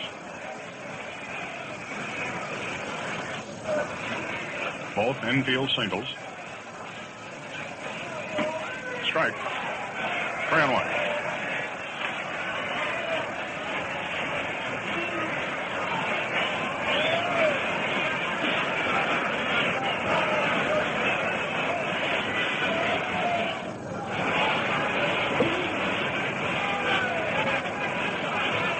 The steady Early Wynn moves to the plate with a strike 2 call.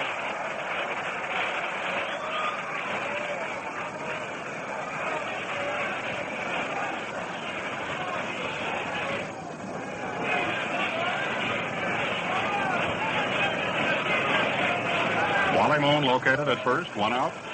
We're in the top half of the 4th inning.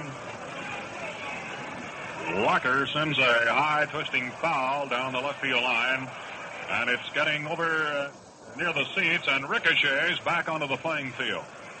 Al Smith was digging that time and came very close to getting a hold of it. 3-2.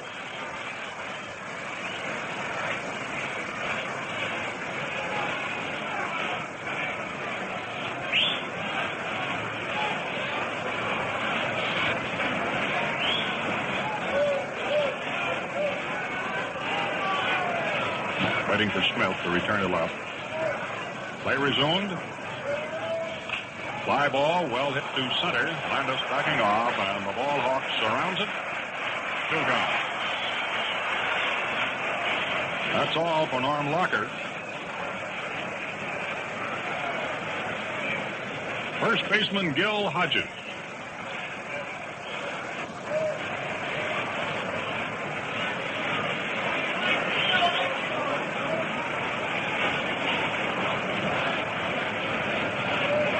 Coming around for the second turn. He led off in the second inning. Skied out to Al Smith and left.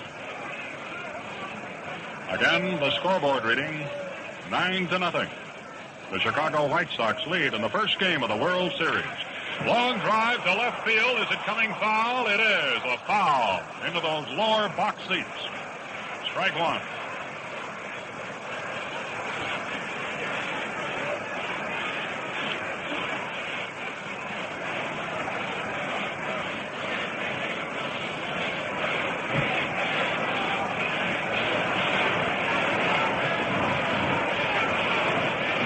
Some of the fans who haven't seen the White Sox during the season, they have really put on a show today. They're out front, 9-0. They're waiting now for the second pitch to Gil Hodges. Sends one spinning out over second base. It's a hit. And Wally Moon moves on down the line to second. So runners at first and second base.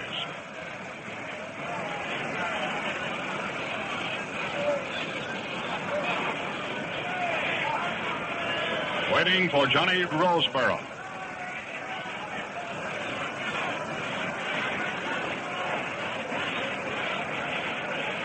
The Dodgers, of course, have been behind in games this year. They haven't been behind 9-0 early in the game very often, I can tell you that, but we have seen them on many occasions come from behind to win. And you'll remember in the middle of September, they were trailing and came on to beat off two ball clubs, Milwaukee and San Francisco. Now strike one is called.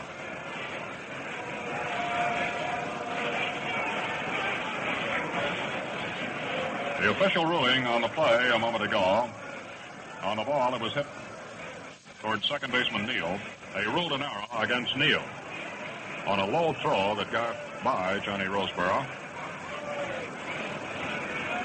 2 on, 2 out.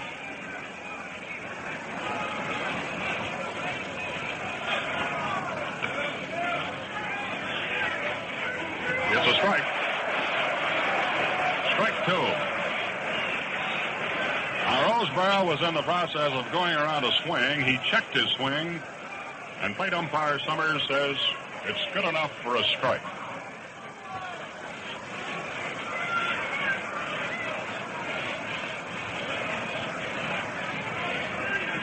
Inside. That was that famous early win knuckleball. And he loves to throw it when he gets ahead of the batter. 1 and 2.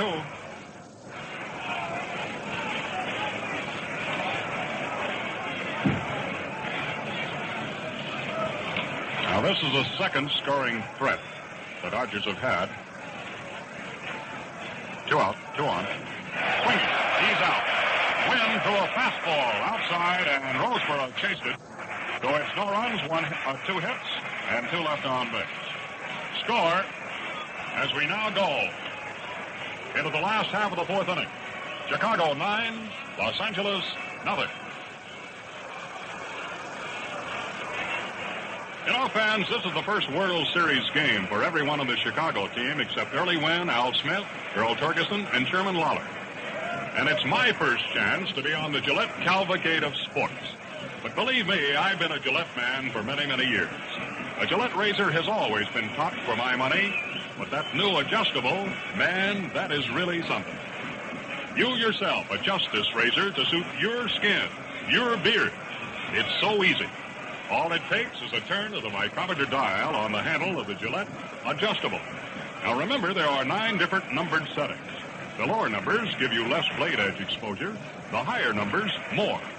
You get clean, refreshing shaves, fast shaves that make you look and feel like a million. Try the Gillette adjustable on our guarantee of complete satisfaction or your money back. It costs only $1.95, and that includes a dispenser of Gillette Blue Blades and handsome travel case.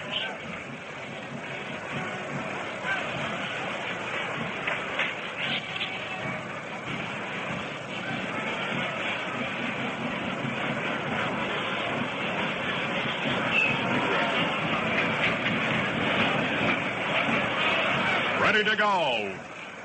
And leading off for the White Sox, Jim Landis. Some of the managers that I've talked to in the American League tell me one of these days this fella is likely to be another Willie Mays, the way he flies in the outfield. A ball one inside. In the American League, they'll tell you that nobody can touch him going for a fly ball. And how he's hitting the ball today, Landis. He has 2 for 2 and 2 runs scored. And 1 run batted across. Ball one. A strike.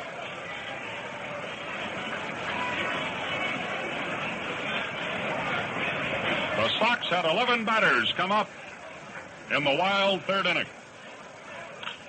There's another base hit for that Landis. Oh, is he ever hot. A single to left for Jim Landis. What a way to break into a World Series. And I know those fans and followers of Landis back in California are mighty proud of him.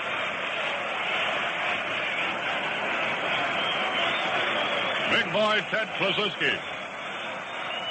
What an imposing sight he is. He always cuts his shirt sleeve off high up on the shoulder and exposes those huge biceps. He has a single and a home run to right. 3 runs batted across. Rookie Churn goes over to first base. Landis back.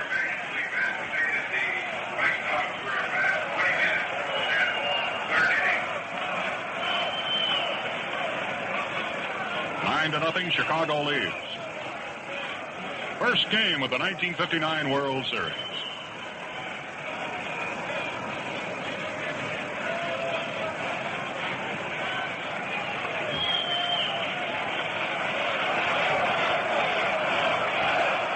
A stretch.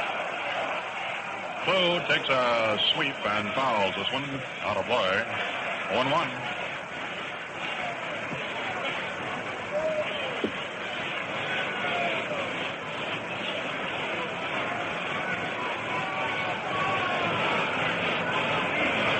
The Failhoes now have 9 runs and 9 hits. Once again, you can hear them cheering for Landis. They want him to steal. How they love to run, the Chicago outfit. Outside. Just a little move that Landis makes while the pitcher is on the stretch is enough to upset you. And, of course, Aparicio is even greater on that move.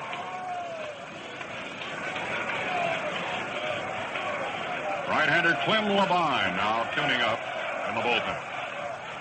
Outside. 2-1.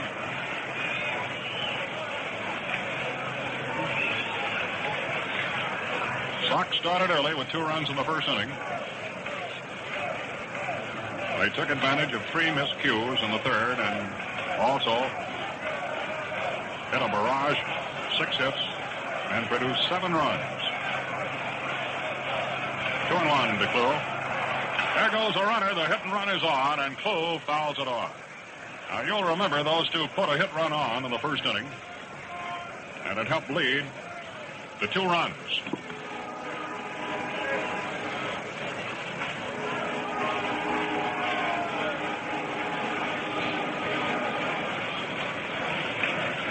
Hodges has called for time. First baseman moving over to the mound. 3 of the 6. I should say that 3 of the 9 runs are charged against Churn. Craig was a starter. Keeps an eye on Landis. Fires a ball back to first base. He's safe. 2 balls, 2 strikes.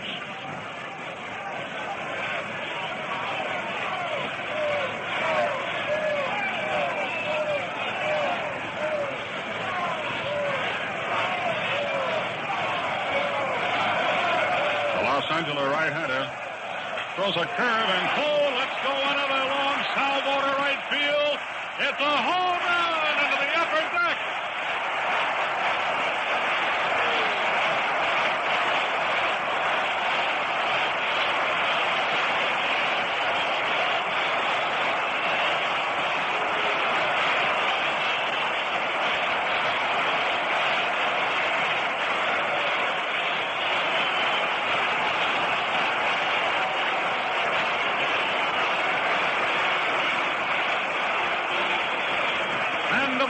Breaks loose in Chicago on the south side as Ted Kluszewski, to go one better, hits this ball into the upper deck in right field, and the White Sox have 2 more.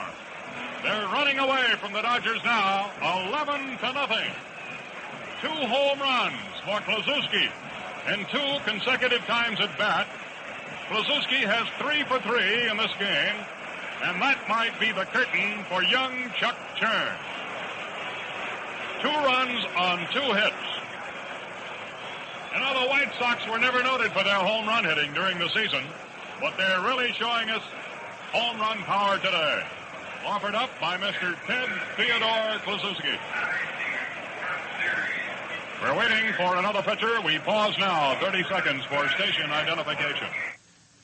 WGY, WGFM, Schenectady. World Series time, party time, or any time. Your thirst demands bright, refreshing satisfaction. Treat yourself to genuine Saratoga Vichy. Enjoy its extra dry flavor and sparkling tang now. Saratoga Vichy. Yellow label. Saratoga Vichy.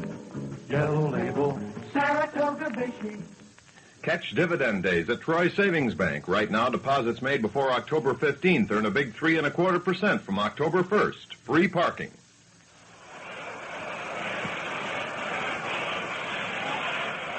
Right-hander Clem Levine is making that long, slow walk from the center field bullpen. Well, how about this Ted Kluszewski today, fans? He's hit 2 homers. He has 5 RBIs. And Chuck Churn is going to leave the game.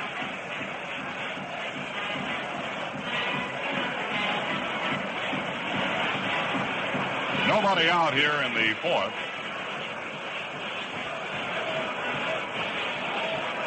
So Churn pitched 2/3 of an inning.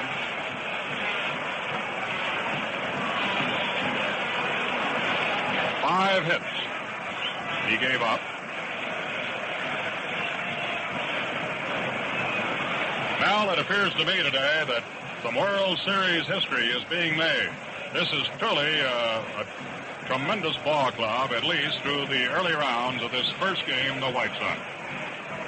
This is quite surprising in view of the fact that the White Sox have been a team known as a team that beats you with a base hit or a walk, a sacrifice, a stolen base, another base hit. And suddenly they have broken loose with tremendous power, so that it has been a complete reversal of form. And that's, of course, if I may be a little bit naive, is what makes it all so wonderful. You really don't know what's going to happen. Of course, records have been tied right and left. I don't know whether you want to bore the people all of the statistics. Most home runs in a game, the Babe hit 3. And, of course, been many who have hit 2. And, of course, this 2 in a row here. But we'll give them the statistics insofar as the records a little bit later. I believe, too, that Mel could tell you that the White Sox were practically last in their own league in home runs. I do believe they hit more home runs against Cleveland, though, than Cleveland hit against Chicago. But be that as it may, Kluszewski has really led the parade so far. Now, Clem Levine, the old curveballer, is up there working, and his opponent is now Sherm Luther. Outside, ball 1. The third Dodger pitcher has entered the ball game.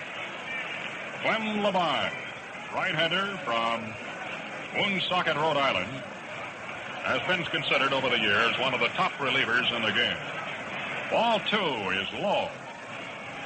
Now, catcher Lawler hit a sacrifice fly, which was good enough to get a run home in the first. And then he was safe on a 2-base error by Duke Snider in the 3rd inning. 11-0, Chicago leads. Nobody on. Kluszewski took care of that. A fly ball to left. Wally Moon is giving way to Snider, and Snider stays with it for the out. It appears to me that Moon and Snider are having a little difficulty with the wind that's coming off Lake Michigan today. And there are a few wind currents, and the tough sun field at this time of day is left field. 1 down.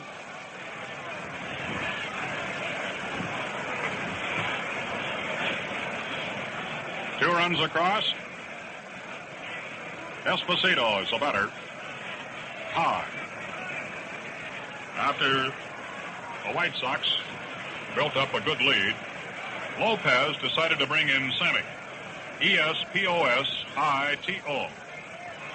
Makes his home right here in Chicago. He's a right-handed batter. Ball 2, low and outside.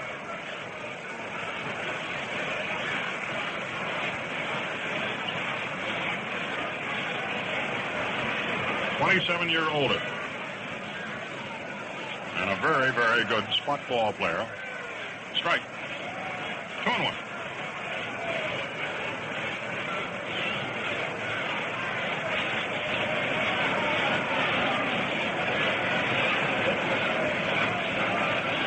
Landis with a single, Kluszewski with a homer, accounting for two more here in the fourth.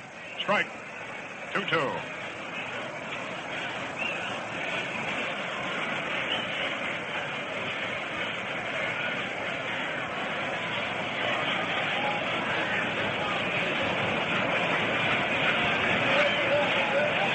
Levine into full motion.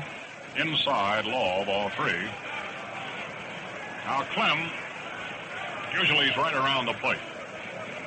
Over the years, he's been known for his great breaking stuff and excellent control.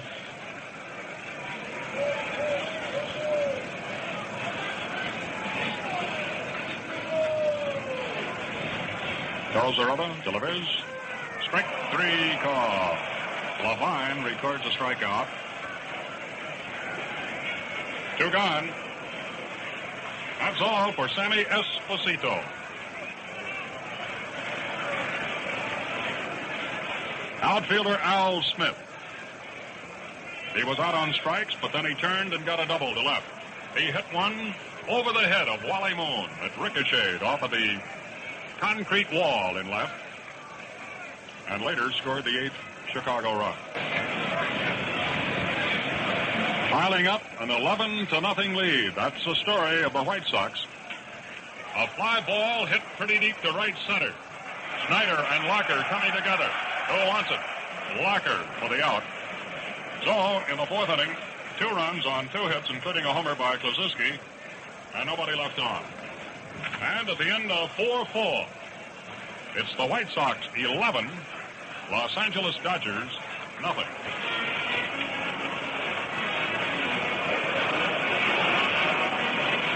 In Chicago, they're having a merry time, to say the least. For their beloved White Sox are riding high on the crest of the first game right now, 11-0. There will be a second game here tomorrow, and it will be starting at 1:45 tomorrow, Eastern Daylight Time. Johnny Padres has been announced as the pitcher against Bob Shaw. No game on Saturday, and the third game of the World Series from the Coliseum in L.A. on Sunday, starting at 4:45 Eastern Daylight Time. Maury Wills leading off.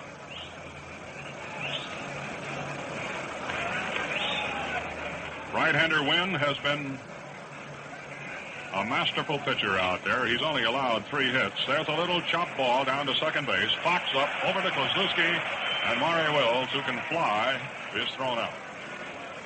1 away.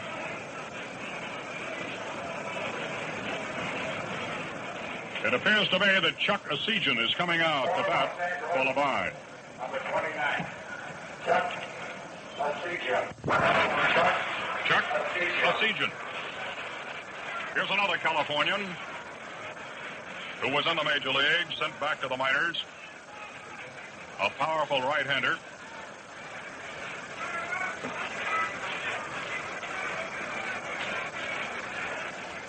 With the Dodgers, in approximately 2 months of play, he hit .247. A right-hander. Batting for Clem Levine. Wynn throws. Too high, ball 1.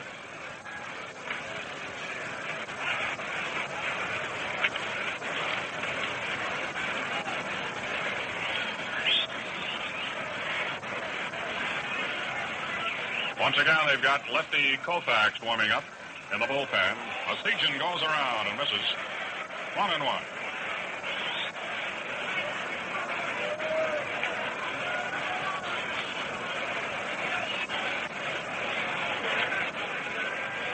One out. Top half of the 5th inning. Swinging. Strike 2. That's that famous early win butterfly pitch, better known as the knuckleball.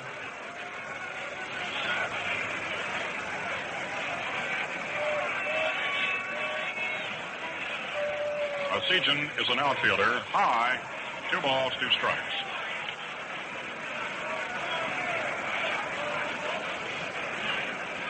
Chuck at one time belonged to the Phillies. 2 years ago, he opened the season and picked up 2 doubles at Cincinnati to help Robin Roberts to a victory. later was traded over to L.A.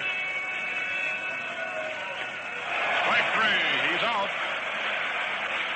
Wynn's breaking stuff is really terrific. He records another strikeout. His fourth of the game. 2 out. Leadoff batter, Junior Gilliam. 0 for 2 today.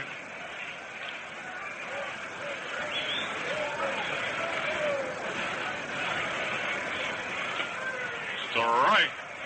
Call.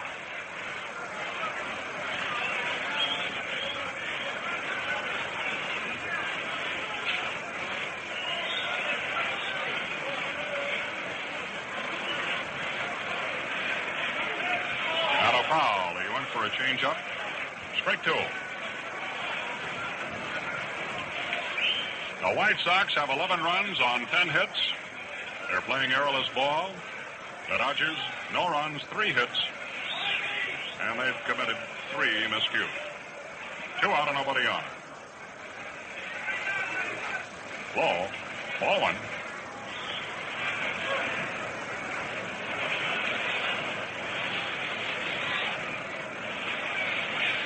Gilliam, a very nervous type hitter. He continually swishes the bat out front. Change up. He pops it up this way. Foul.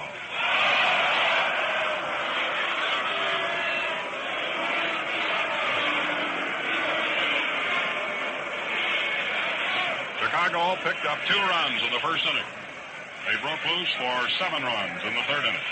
And they added 2 more in the fourth.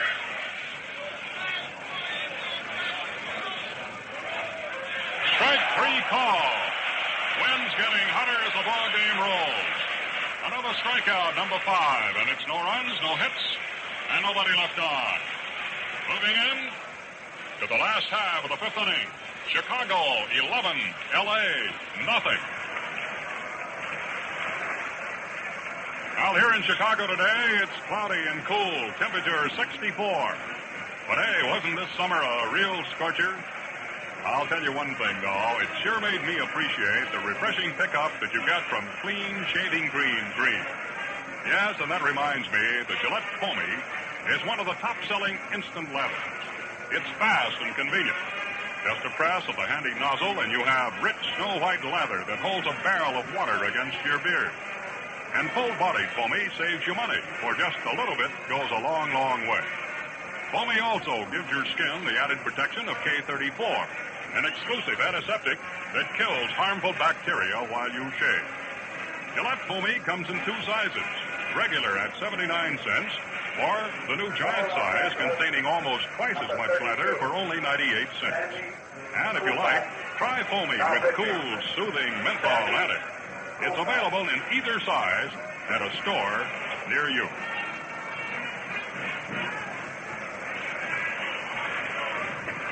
And now, ladies and gentlemen, it is an extreme pleasure for me to bring to the microphone an old friend of mine of long standing. I consider him tops in our business, and he's worked on many, many a World Series. I put you now in the hands of Mel Allen. Hello there, everybody. Thank you very much, By, and what a workout you had in your World Series debut. 11-0 in favor of the Chicago White Sox as we come into the last half of the 5th inning. Sandy Koufax, a native of Brooklyn, New York, who now resides in Los Angeles, a 6'2", 204-pounder, who is approaching his 24th birthday, had a record of 8-6 on the season, and, of course, turned in a magnificent performance this year when he struck out 18 men in one game to tie Bob Feller's record. Got a good curve. His control is sometimes erratic. And we're all set now as the left-hander comes in to face Jim Rivera, who fouled to first and grounded to second in a fielder's choice play that resulted in an error. The left hand into the windup, in comes the pitch, and it's a fastball inside. Ball 1. A lot of new records have been put into the book today, and some tied. Koufax to the windup, delivers. Jim Rivera swings and lets a high fly ball into right field. Norm Larker moving under it. The wind blows it toward the line, and he makes the catch. One away. Early Wynn will be coming out, and he'll get a round of applause. The 11 men that came to bat in the third inning when the White Sox scored 7, 4 short of the record. The A's, when they scored 10 runs in the inning, which By told you about. Here's a hand for Early Wynn. When the A's in 1929 set the World Series record for most runs in an inning, 10 against the Cubs, they sent 15 men to the plate. Wynn, the switch hitter, batting right-handed now against Sandy Koufax. In comes the pitch, fastball over, strike one. Wynn hit to the box and double to left. Outfield, just about straight away. Next pitch swung on and missed, strike two, and Wynn really wheeled on that one. He was trying to join Klue. Koufax into the windup. Around comes the left arm, the pitch, and it's in there for called strike 3. 2 away. And some of the White Sox fans still give Wynn a rippled applause as he returns to the White Sox dugout. Little Louie Aparicio from Venezuela popped to short, line to right, and tapped to the box. Right-hand hitter. Jim Gilliam shortened up at third. Koufax working fast, delivers. Fastball swung on and missed. Strike one. Wally Moon playing him straightaway left. Snider shaded a little into left center. Larker almost straightaway right. Koufax next delivery, an overhand fastball looped over short onto the left center. Coming on fast as Moon makes a fine running catch, and that retires the side. No runs, no hits, no errors, no one left on. And at the end of 5 innings of play, the score, the White Sox 11, the Dodgers nothing. Now, with the miracle of guided medicine, you can relieve your cough as easily as you relieve a headache. Take Thorexin, the guided cough medicine that goes to the right spot, your cough control center. Doctors know coughing is not controlled in the throat. Your throat merely follows orders from the cough control center, which sends the message, and you cough.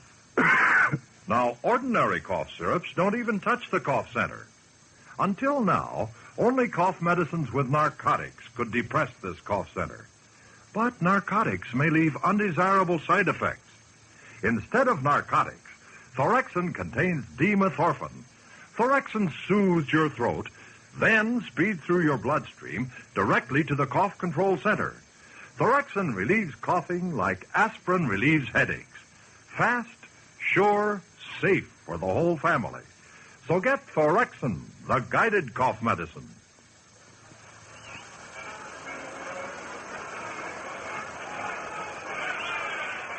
In the first half of the 6th inning, Charlie Neal hitting second in the order will be followed by Moon and Snider.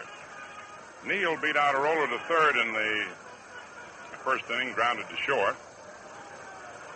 Early Wynn breezing along into the windup. Around comes the right arm. In comes the pitch. Swung on, lined into left field for a base hit. Al Smith up for the ball, whips his throw back in to Louie Aparicio. And Charlie Neal comes up with his second base hit of the ball game. Now Wally Moon, who popped to short and beat out an infield hit. Left-hand batter steps in with Duke Snider to follow. The White Sox leading 11-0. Somebody had to lead, but the surprise is the enormity of the score. Wynn checks the runner. Looks over the left shoulder of the pitch.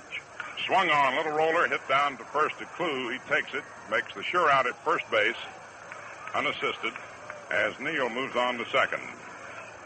One away, and here is Duke Snider, who walked and flied to right. A fellow who has set so many positive records and tied them in World Series play in the past, but who set a new record today when he made 2 errors in 1 inning And that's a record for most errors in an inning by an outfielder. But it would take us a few minutes to tell you about all the positive records the Duke has put into the books. Here's the delivery. Swung on. It's a high pop-up down the left field line. Back up third. The wind holds it. Moving over. Esposito makes the catch right at the edge of the stands with Aparicio sprinting over and standing right behind him. Snider fouls out to Esposito, who had replaced Goodman. 2 down, and here's Norm Larker, who flied to right and flied to center.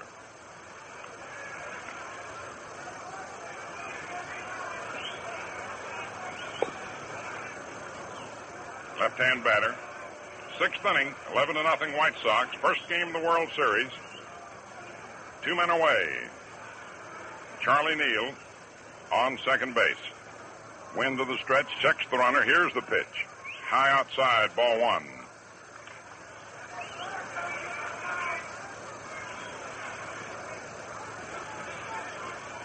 Outfield playing straight away. Wynn ready. In comes the delivery. It's in there for a strike, breaking pitch.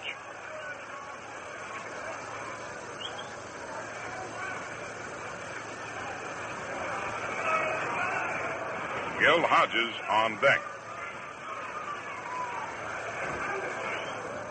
Wynn taking his time now. Neal on second, 2 away. First half the 6th inning. Wynn steps off the rubber as Charlie Neal danced way off second base. Neither Aparicio nor Koufax were trying to hold him close. Wynn again to the stretch. Look around.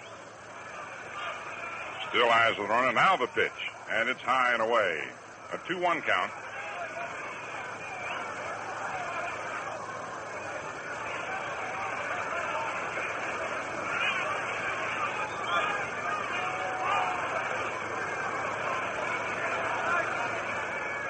Two balls, 1 strike. Neal leading away from second, unmolested. Wynn delivers, swung on and missed. Good fastball, strike 2, 2-2.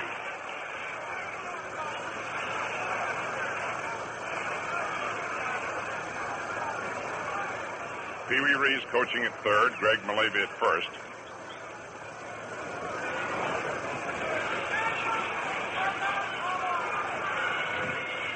Two balls, 2 strikes. 2 outs, Neal leading away, and then time is asked for by Norm Larker, and he steps out.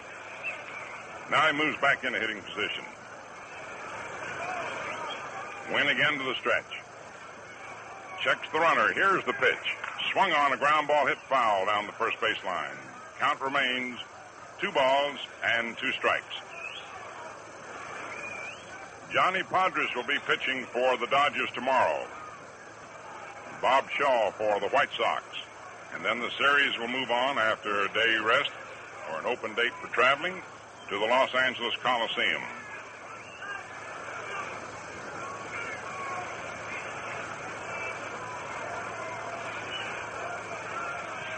Wynn again to the stretch. 2 balls, 2 strikes, 2 outs. Here's the pitch. Swung on and missed. A high fastball struck him out. No runs, 1 hit, no errors, 1 left on, 6 strikeouts for Wynn. And at the end of 5.5 innings, the White Sox 11, the Dodgers nothing. A capacity crowd out here today in the neighborhood of 48 to 50,000. And how these Chicago fans have supported their team this year. As a matter of fact, they set an all-time Comiskey Park attendance record.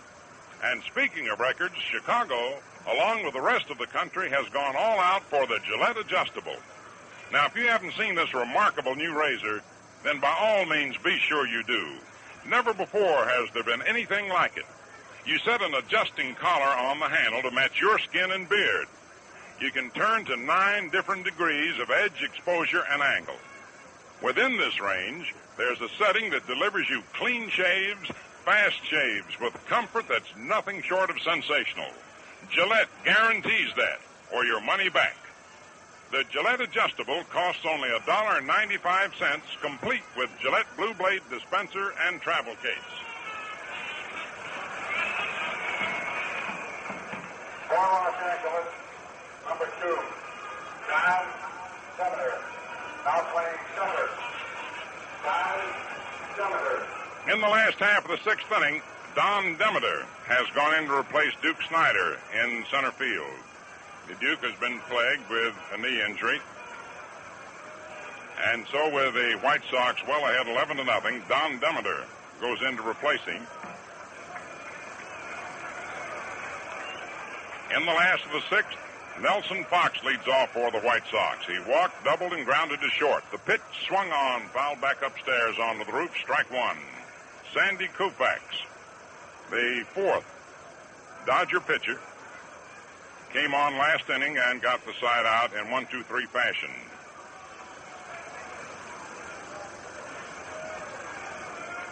Gilliam shortened up at third. Next pitch is into the dirt. 1 ball, 1 strike. Fox is a spray hitter. He hits a lot to left and left center. Moon is playing him well over to the left field line.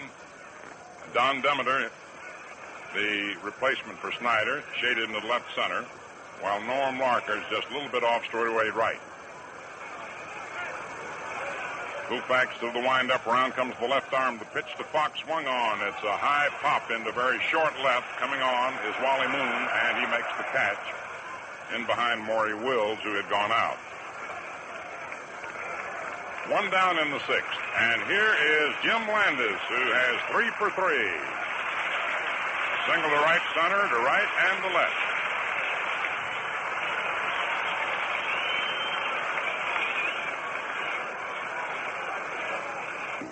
Here's the pitch. Swung on. A bouncer hits the short. Wills takes a big hop, throws on to Hodges, and Landis is out at first. 2 up and 2 down. And here is Kluszewski, and listen to the hand.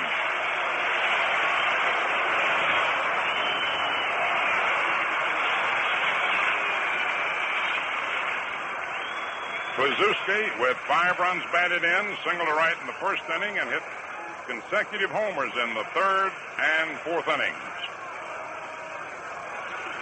Outfield moves around to the right. Mr. Muscle squares away. Koufax into the windup. In comes the pitch. Swung on. Little bouncer by the mound. The slow roller. Neal up with it. Across the body. Flip in time for the out on a beautiful play by the second baseman, who is magnificent on that throw across the body as he charges in on a slow hit ball. No runs, no hits, no errors, no one left on. And at the end of 6 innings of play, the White Sox 11, the Dodgers nothing.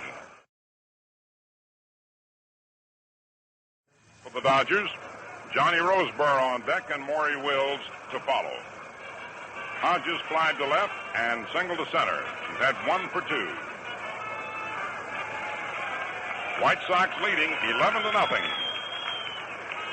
for the 7-run third inning.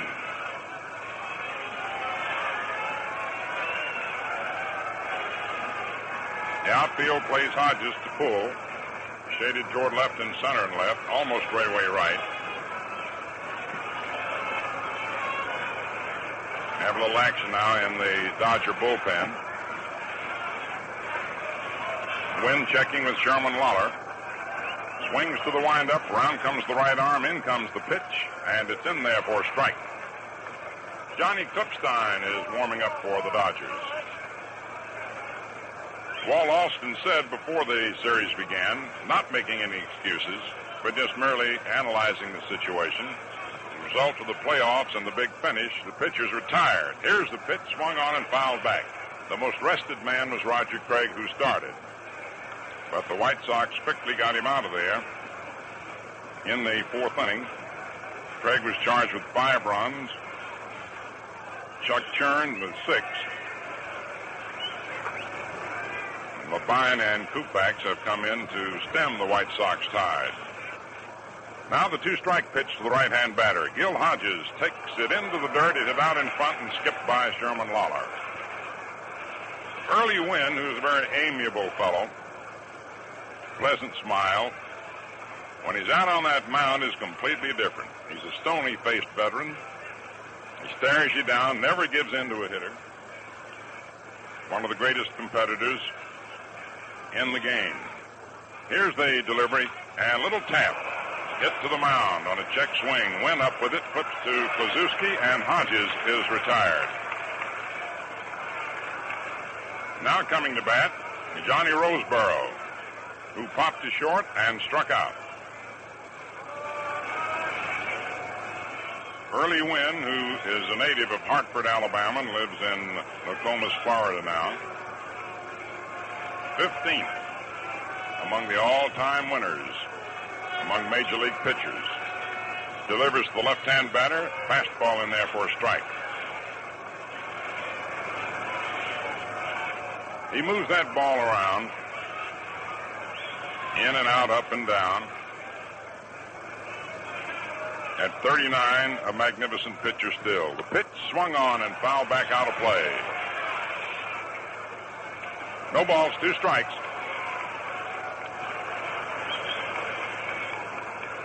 White Sox 11, Dodgers nothing, 7th inning.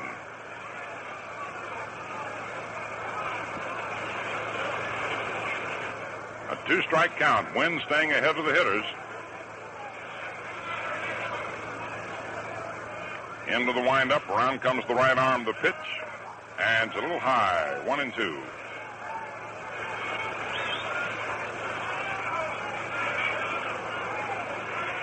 The Dodgers winning the National League pennant this year, coming from 7th, did a magnificent job, and it was a real team effort. The 1-2 pitch on its way. It's high, ball 2.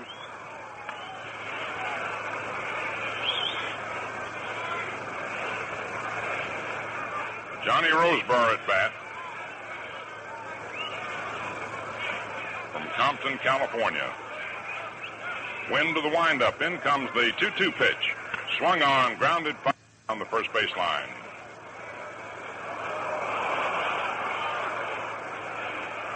One of the field attendants let the ball roll through his legs, and some of the fans started reaching for it and rolled by, many clutching hands seeking a World Series souvenir. 2 balls, 2 strikes on the left-hand batter. Wynn to the windup. In comes the pitch, and Roseboro swings and lifts a high pop-up toward first. Kluszewski calling for it. Fox right near him. And in foul territory, 2 feet foul in behind first base. Roseboro is retired on a pop-up to Ted Kluszewski, who himself says it is a wonderful feeling to be in a World Series. Never had been in one with Cincinnati and with Pittsburgh, and suddenly, toward the end of the year, the White Sox acquired his contract from Pittsburgh, and he says, here I am. He says, hard to believe. Maury Wills up, left-hand batter. Takes it high for a ball. Well, he made a believer out of a lot of folks, as well as himself, with that booming bat.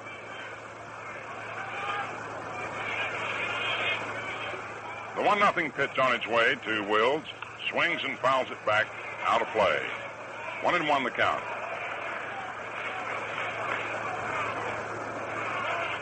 Klue said, as a matter of fact, that his back feels much better, doesn't give him much pain, though he had not hit many homers since joining the White Sox, as by some told you, only 2. But he began to get more distance toward the end of the season. Here's the pitch, swung on line by third into left field by Maury Wills for a base hit. Al Smith tosses back into Louie Aparicio. And Wills singles to left for the 5th Dodger hit. And we're going to have a pinch hitter for Sandy Koufax. Ron Fairley.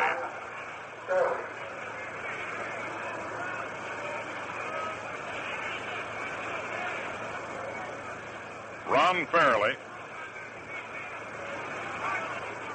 5'10", 175-pounder, born in Macon, Georgia, lives in Long Beach, California. Stocky left-hand hitter. Just 21 years old. From Southern California. The pitch is swung on. He hits a slow bouncer wide at first. Klue goes over, grabs it, flips to Wynn, covering in time. And the side is retired. No runs, 1 hit, no errors, 1 left on. And at the end of 6.5 innings, the score is the White Sox 11, the Dodgers nothing. Easy as you tuned in this ball game, friends, you can dial just the kind of shave you want with a new Gillette 195 adjustable. That's right. On the handle of this razor is a micrometer dial with markings from 1 to 9. Yes, there are 9 different adjustments of edge, exposure, and angle. A turn to the left gives you less blade edge. Turn the dial to the right, and more blade edge is exposed. Men with light beards, heavy beards, tender skin, any combination in the book are guaranteed clean, long-lasting shaves. Comfort they may never have thought possible. That's a positive money-back guarantee.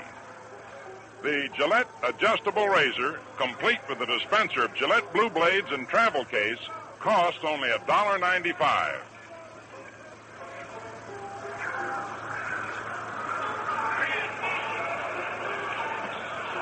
In the last half of the 7th inning, Johnny Kluszewski comes in to pitch. White Sox fans, who of course predominate here today, are up for their 7th inning stretch. They waited 40 years for this World Series. Not all of them, of course, because some of them not 40 years old. But the last pennant the White Sox won was in 1919. They had, of course, won 3 pennants previously. And now Johnny Kluszewski comes in to take over. Sandy Koufax, who came on in the 5th, worked 2 perfect innings, 3 up and 3 down in each inning. Sherman Lawler will be leading off for the White Sox in the last of the 7th. Sam Esposito on deck, and Al Smith to follow. The White Sox won the first American League pennant in 1901, but there was no World Series. The first World Series was played in 1903. The White Sox won again in 1906 and beat the crosstown rivals, the Chicago Cubs, 4 out of 6. And then in 1917, when the White Sox next won, they beat the Giants 4 out of 6, but lost to Cincinnati in 1919, 5 out of 8. The Dodgers, on the other hand, have been in 9 World Series. This is the 10th. And they've only won 1 out of the 9 which they participated. Right-hander Johnny Kluszewski, who had a record of 4-0 on the season, pitching to Sherman Lawler. The delivery, low outside for a ball. Kluszewski only appeared in 28 games, mostly in relief, worked only 46 innings. Here's the pitch swung on and fouled off out of play. A 1-1 count. The brilliant sunshine that prevailed when the first game of the World Series began has now given way to cloudy skies. And the temperature is dropping somewhat below the 64 that it was at noontime. Kluszewski delivers to Lawler. Low and away. Ball 2, 2-1. Lawler hit a sacrifice fly to right center in the first inning. Was safe on an error by Snider in the 3rd on a fly ball to center, and he flied to center again in the 4th. Here's the pitch. Swung on and fouled off at the plate. White Sox 11, the Dodgers nothing. It's the last of the 7th. You know, it's an oddity if a team ever has to lose a game. They'd rather lose it 11-0. Not that this one is over, but they'd rather lose it this way than 3-2 or 1-0. Mel, I think you're absolutely right. And I think the highest shutout total, this would tie a record, provided, of course, Early keeps going. Lawler swings at the next pitch, grounds it to 3rd. Gilliam to his left, up with it over to 1st in time, and there's 1 away. Now Sam Esposito, who took over defensively in the 4th inning for Billy Goodman, a native of Chicago. Al Lopez trying to get a little more punch in his batting order. Starts Goodman. If he gets ahead, he puts Esposito in. The right-hand batter takes low outside for a ball. 1 ball, no strikes.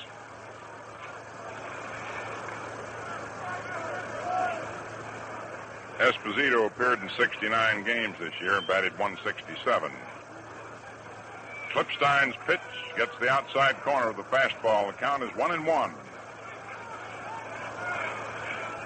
1 ball, 1 strike. Outfield shaded a little toward the left. Klippstein working rapidly.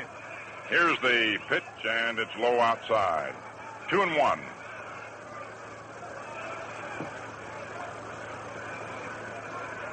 One away in the last of the 7th inning.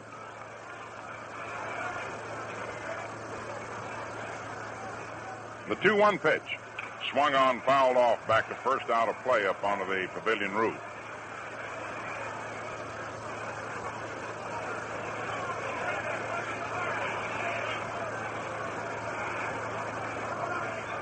Got a kick out of seeing Red Faber and Ray Shaw as a battery throwing out the first pitch. Here's the delivery. Swung on, hit right back to the box. Beautifully grabbed by Klippstein. The throw to first in time. One of those shots that most of the time go right through the middle. Johnny went down with the glove and speared it, and Esposito is retired. Now Al Smith, who took a third strike, double to left, and flied to center. Appeared in the World Series of the Indians in 1954. And they lost 4 straight to the Giants. Hit .214 in that series. A clutch player. Klippstein's delivery over that outside corner for a strike. As the series develops, plays may not develop, but Smitty is the kind of a guy who may throw the key run out the plate or come up in the late innings and get the key base hit. He swings and loops one down the right field line, and it is in there for a base hit. He had Larker playing over in the right center, and Smith rounds first and goes into second with a double. He sliced it along the right field line and gets himself a double, his second double of the ball game.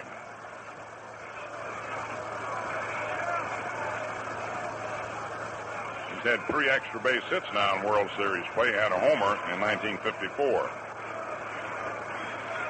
Jim Rivera fouled to first, grounded to second, and flied to right. He's got quite a hitch in his swing. Klippstein to the stretch and the pitch. Curveball line foul down the right field line, parallel to the right field line into the upper deck. 1 strike. In the pennant clinching game for the White Sox, Smith and Rivera hit back-to-back homers to break a 2-2 tie and give the White Sox a 4-2 win over Cleveland that clinched the pennant for them.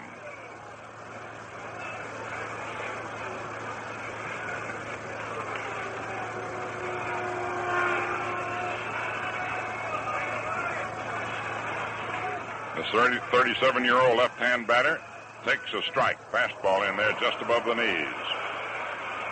He's quite a hustling ball player. Doesn't mind climbing walls or diving.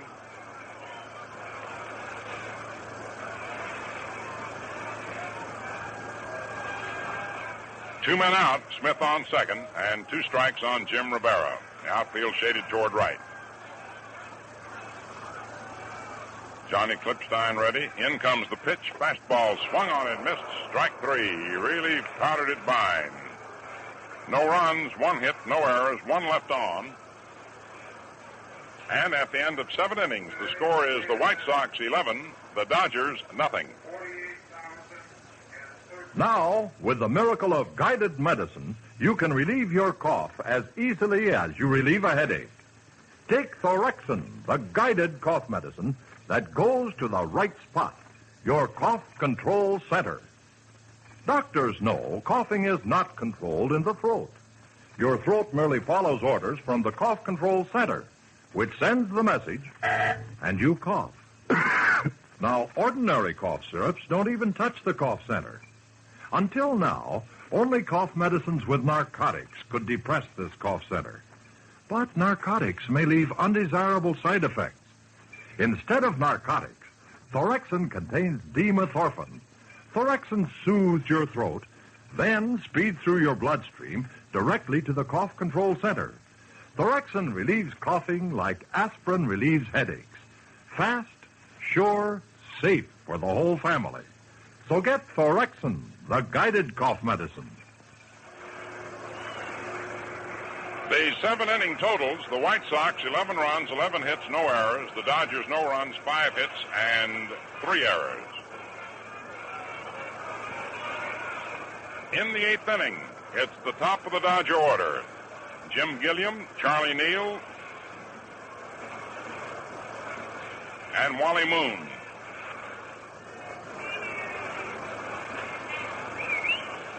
Early Wynn, seeking his first World Series victory, denied that in the 54 World Series when he pitched for the Indians. Set to work to Gilliam, batting left-handed against him. Nothing for 3.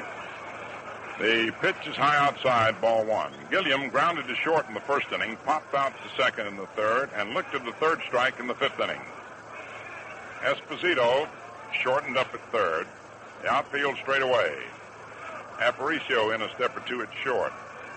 Nellie Fox shading second a little more than first, and in the step from the outfield grass. Kluszewski guarding the line. Wynn delivers high and away, ball 2. You have to shorten up a little bit on Gilliam in the infield. He's good at laying down a bunt, anything to try and get something started in an inning. The 2-0 pitch. Swung on, hit foul down the right field line, out of play. The ball landing upon the pavilion roof. The paid attendance today, 48,013. 48,013. 2 balls, 1 strike. Wynn's delivery, swung on, line between third and short into left field for a base hit. Al Smith up for the ball, tossing it back into Louie Aparicio. Jim Gilliam holds up after the turn with a single to left. And now Charlie Neal, who's had 2 for 3, an infield hit in the first inning, grounded to short in the third, single to left in the 6th. He has played great ball for the Dodgers. One of the finest fielding second basemen in the game. His timely hitting late in the season helped the Dodgers move into the pennant. Wynn to the stretch, checks Gilliam. Now the pitch. Outside, gets away from Lawler, but not far enough for any advance. Wynn throws almost everything in the book, including a knuckleball, and he gets ahead of you. Changes his speeds on all of his pitches and keeps that ball moving. In, out, up, down, and around. The right-hander checks the runner. Here's the pitch to Neal, low outside, ball 2. And now we're having some action in the White Sox bullpen. At 39 years of age, early during the season has sometimes begun to weaken in the late innings. Nellie Fox now trots in from second base to talk to him, and here is Al Lopez coming out of the White Sox dugout to talk to Wynn. Jerry Staley is loosening up for the White Sox, and Jerry Staley's coming in. Apparently, Wynn either tired or may have sustained some type of injury. But you could see as he began to lose his control by, all of a sudden, his control was beautiful. And he gets a hand now as he leaves.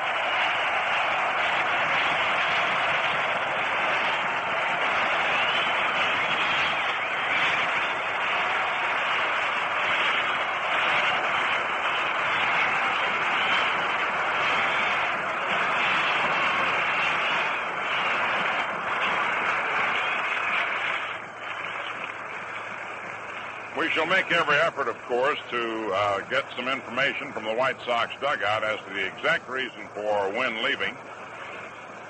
Ahead 11-0.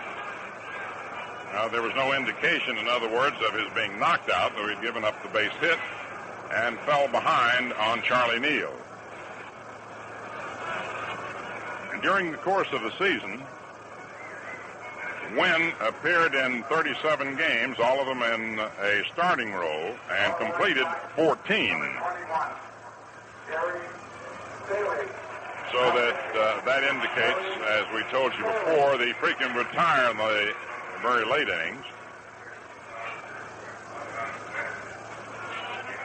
Jerry Staley coming in. Staley appeared in 67 games for the White Sox this year, all in relief. Had the magnificent earned run average of 2.17, and in the clincher against the Indians in the last of the ninth loaded the bases with one out, and they brought Staley in to pitch to Vic Power. One pitch. He grounded to Aparicio, who stepped on second and threw to first for the double play that ended the game and brought the first American League pennant to the Chicago White Sox in 40 years.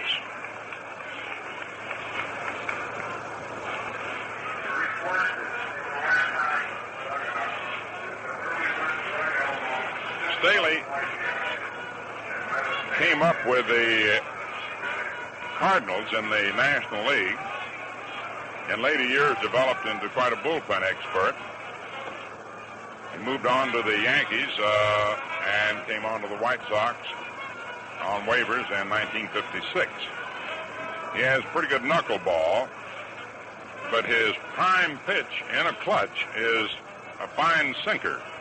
It has enabled him to save many decisions for other staff members.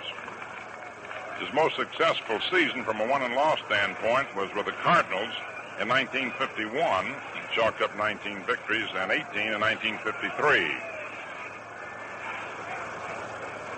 We've had word from the White Sox dugout that Early Wynn's right elbow began to stiffen up.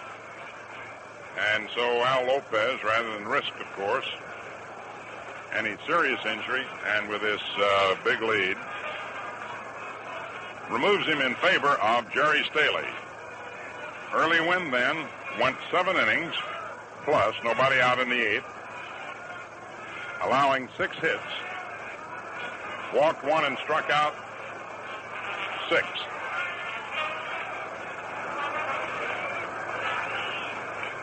A 2-0 count now on Charlie Neal.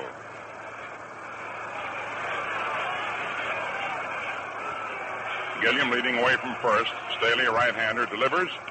It's in there for a strike.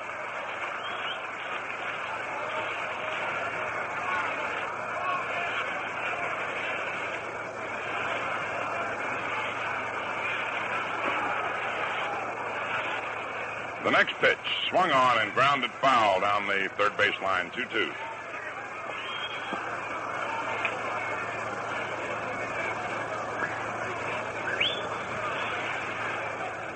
Should Neal walk, the walk would be charged to win with a count of 2-0 or 2-1 or 3-1 or 3-0. That situation exists. Here's the pitch swung on, ground ball hit to Aparicio, over to Fox for 1, back to first. It's a double play.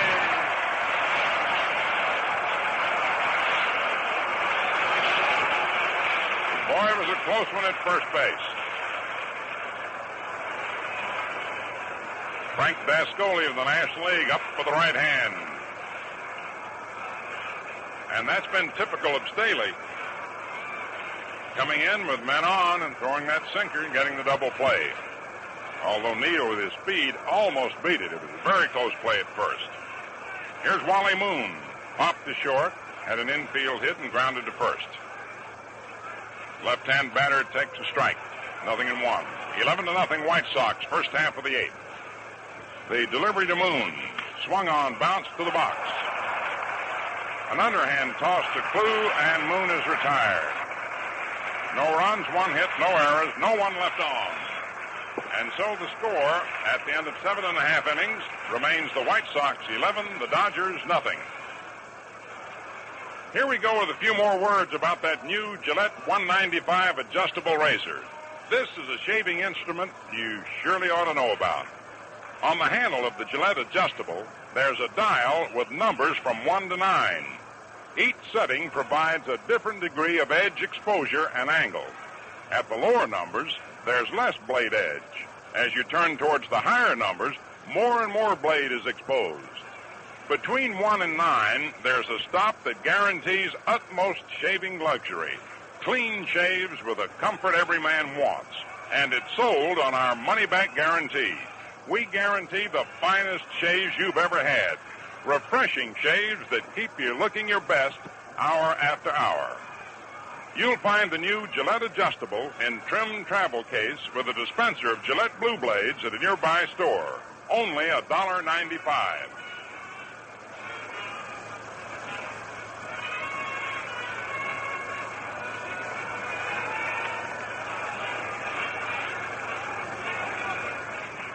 In the last half of the 8th inning,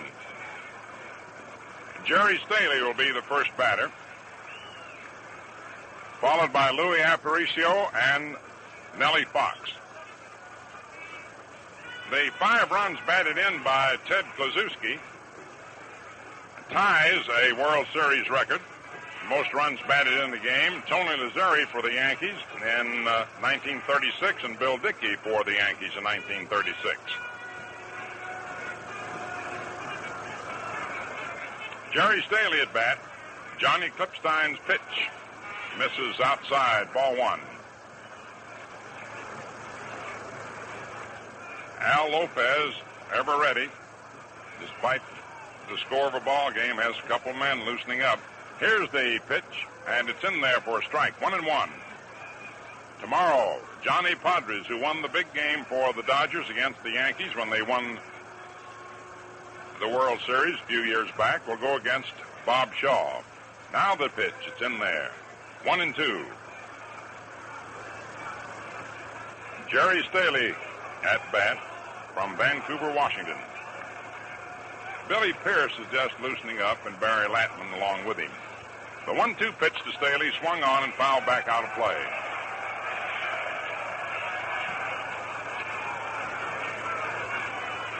It is speculation on our part, but we think Pierce is simply loosening up for a future start. There was some thought that he might pitch here tomorrow and not in the Coliseum because of the left field, the shortness of the left field fence there. The next pitch is a curveball over for called strike 3. But on the other hand, Al Lopez figured better go with a young man in case the series goes 6-7 games who might come back. Because in a short series, you got to go with those fellows who can come back with short rest. And Pierce has been having some arm trouble this year, though on any given day, he's one of the best in the business. Louie Aparicio, nothing for 4, right-hand hitter. Klipstein's pitch is over the outside corner for a called strike. Louie popped to short, line to right, hit to the box, and flied to left. Gilliam shortened up at third to protect against the bunting ability of this man. Aparicio swings, sends a slow roller out to second. Charlie Neal up with it, clips on to Hodges, and Aparicio is retired.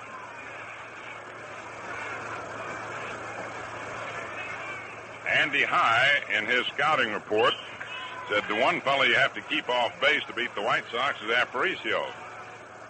Well, they've kept him off base today, but the White Sox has just turned the form sheet upside down with a power explosion. Here is Nelson Fox, who walked double, grounded to short, popped to short, swings and grounds one to second. Neal scoops it up, flips on to Hodges, and that retires the side. No runs, no hits, no errors, no one left on. At the end of the 8th inning, the score is White Sox 11, Dodgers nothing.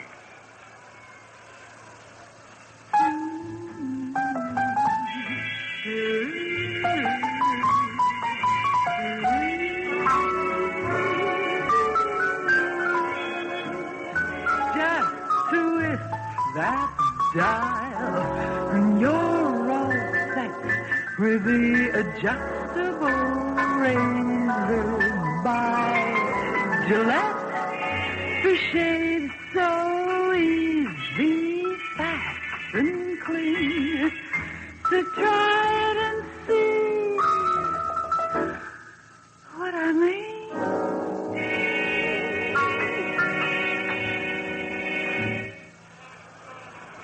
We pause now 30 seconds for station identification. This is WGY, WGFM Schenectady. So don't miss the next action-filled game of the 1959 World Series. Follow your team. Follow every thrilling play on your World Series station, WGY 810 on your radio dial. Tomorrow's game from Chicago gets underway at 1:45 p.m. on NBC and WGY, your exclusive World Series station.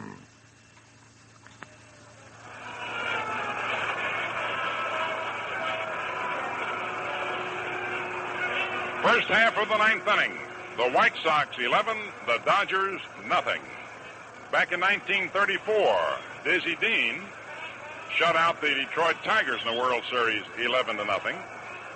And so far, this ties then the World Series record for the largest shutout in series play. Jerry Staley pitching to Don Demeter, a right-hand batter, takes it inside. Demeter had replaced Snider last inning. Demeter, tall right-hand hitter, batted .256 on the season. Jerry Staley's pitch is a breaking pitch outside in the count. 2 balls, no strikes.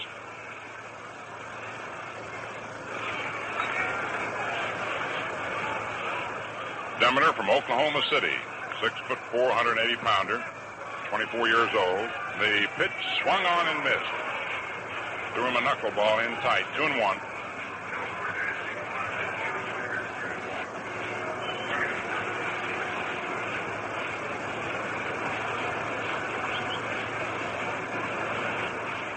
The 2-1 delivery gets the outside corner breaking pitch.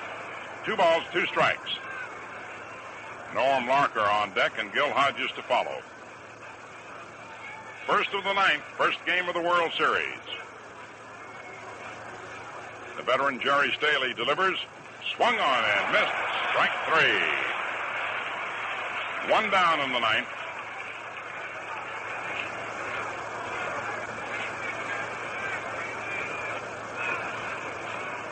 The 7th Dodger to go down on strikes. Wynn, before he retired, had struck out 6. Norm Larker flied to right, flied to center, and struck out. Left-hand hitter. The pitch is in there, strike 1.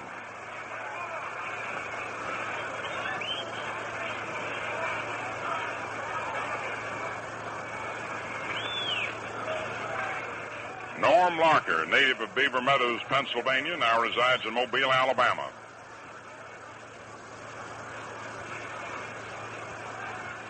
Jerry Staley comes in now with a pitch that's outside. Ball 1, 1-1. A 7-run explosion in the third inning for your late tuners in. Put it away for the White Sox. With Big Ted Kluszewski getting 2 consecutive homers in this game. Staley's delivery. Swung on, line foul down the right field line, out of play. In fact, for those of you who are just on your way home, or might have just gotten home, or just had a chance to tune in, the White Sox got 2 in the first, 7 in the third, and 2 in the fourth. The 1-2 pitch. Swung on, looped over short into left center, and it's in there for a base hit. Landis goes over, cuts it off nicely, whips the throw back into Aparicio, and Larker's held to a single. Landis is capable of showing you some exciting defensive play in center because of his great speed. That's one of the reasons. Cover a lot of ground out there. And that makes a difference, of course, with teams that win a lot of one-run ball games, and you can hold a man to a single instead of a double or a double instead of a triple. The White Sox won 35 out of 50 one-run games this year. And the Dodgers were very much the same kind of a team, winning 33 out of 55 one-run games. Gil Hodges fouls the pitch off to the left of the plate, strike 1. Gil flied to left, single to center, and hit to the box. Here is one of the nicest men it has ever been our pleasure to meet in baseball.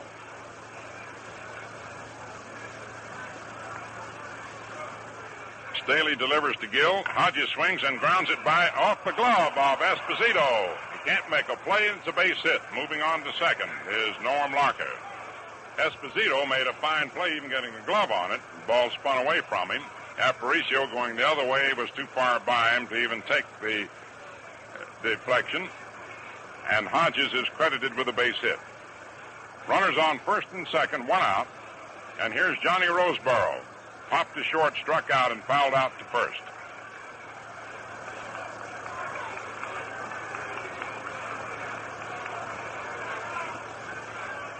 One out in the ninth, two on.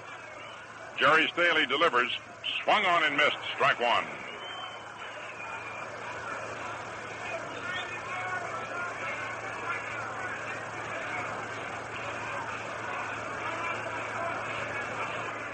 Outfield straight away.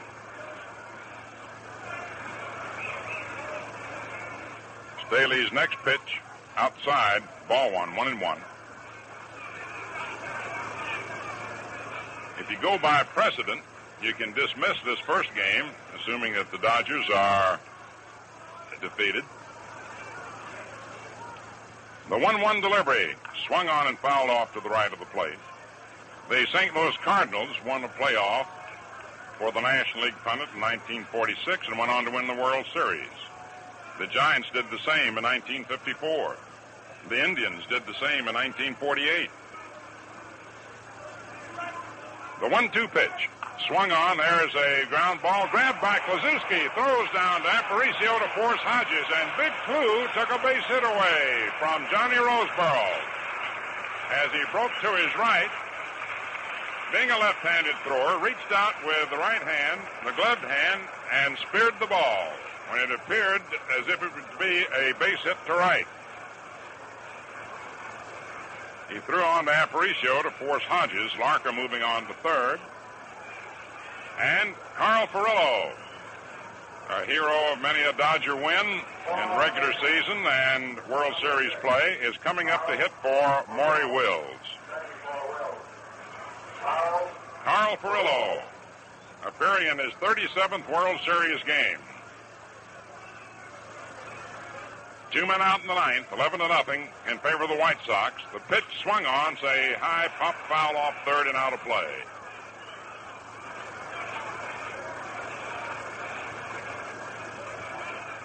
Furillo hit .290 on the season, appeared in only 50 games.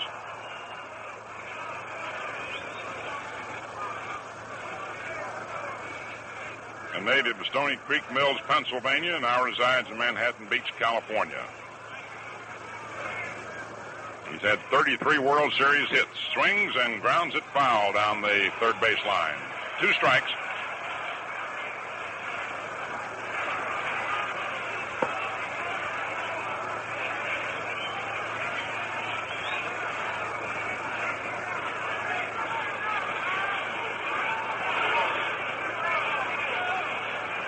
Clark on third, Roseboro on first, 2 outs in the ninth, 11-0 Chicago.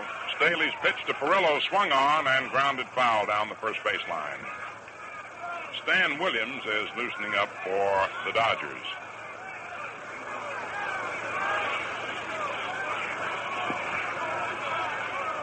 The second game of the World Series at Comiskey Park tomorrow. An open date Saturday, and the series resumes in Los Angeles on Sunday. Larker leads off third, Roseboro off first, and the pitch to Furillo is inside, 1-2.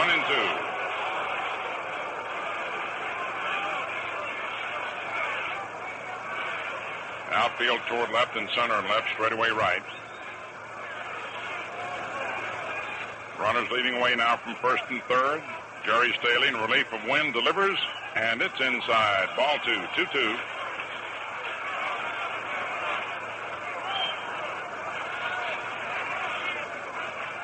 Two balls, 2 strikes, 2 outs, 2 on. First of the ninth. Staley to the stretch. Runners lead away from first and third. The pitch to Furillo. Swung on. It's a high fly ball out into left field.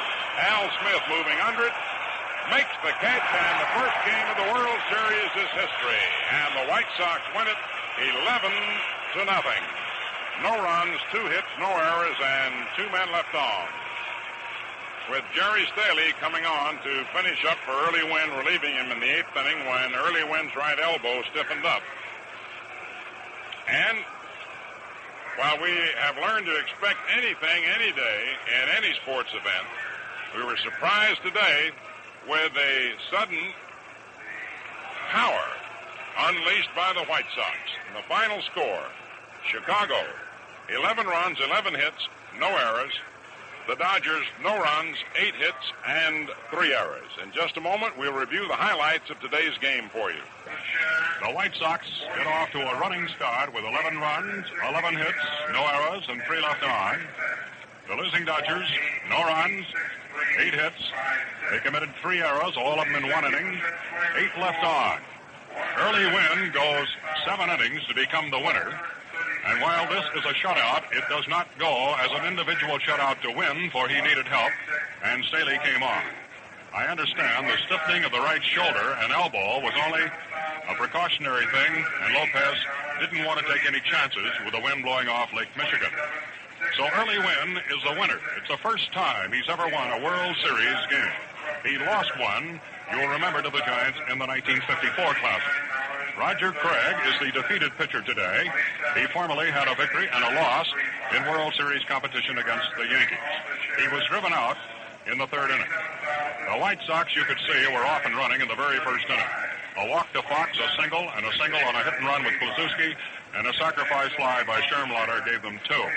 But they exploded in the 3rd inning to score 7 times. And in that inning, the Dodgers threw in 3 errors to help things along. Duke Snider, an honor I know he doesn't cherish, but at least he broke a record for making 2 errors in 1 inning for an outfielder. Ted Kluszewski tied a record, and I know he's mighty proud of, considering this is the first World Series game he's ever played in. Kluszewski had a single and 2 home runs and drove in 5 of the 11 runs. And as Mel had told you earlier, the 11-0 shutout ties the all-time shutout high, which Dizzy Dean hung on the Detroit Tigers in 1934 on October 9th of that classic between the Cardinals and the Detroit Tigers. The White Sox fans, well, they can hardly believe it. But, of course, in a short series, you never know how long a World Series is going to go. It might go 4, it might go 7. But the White Sox are off and running. And, of course, they haven't had a World's Championship here in Chicago since way back in 1917. The game was played in 2 hours and 35 minutes. Craig, the loser. Behind him, we had Chuck Churn, Levine, Koufax, and Klipstein. Kluszewski was a big item. There was no question about it. His home run in the 3rd inning was into the lower seats in right field. His next home run was a titanic shot that carried into the upper deck. So that's the story, and the final score from Chicago today, 11-0, with the White Sox winning.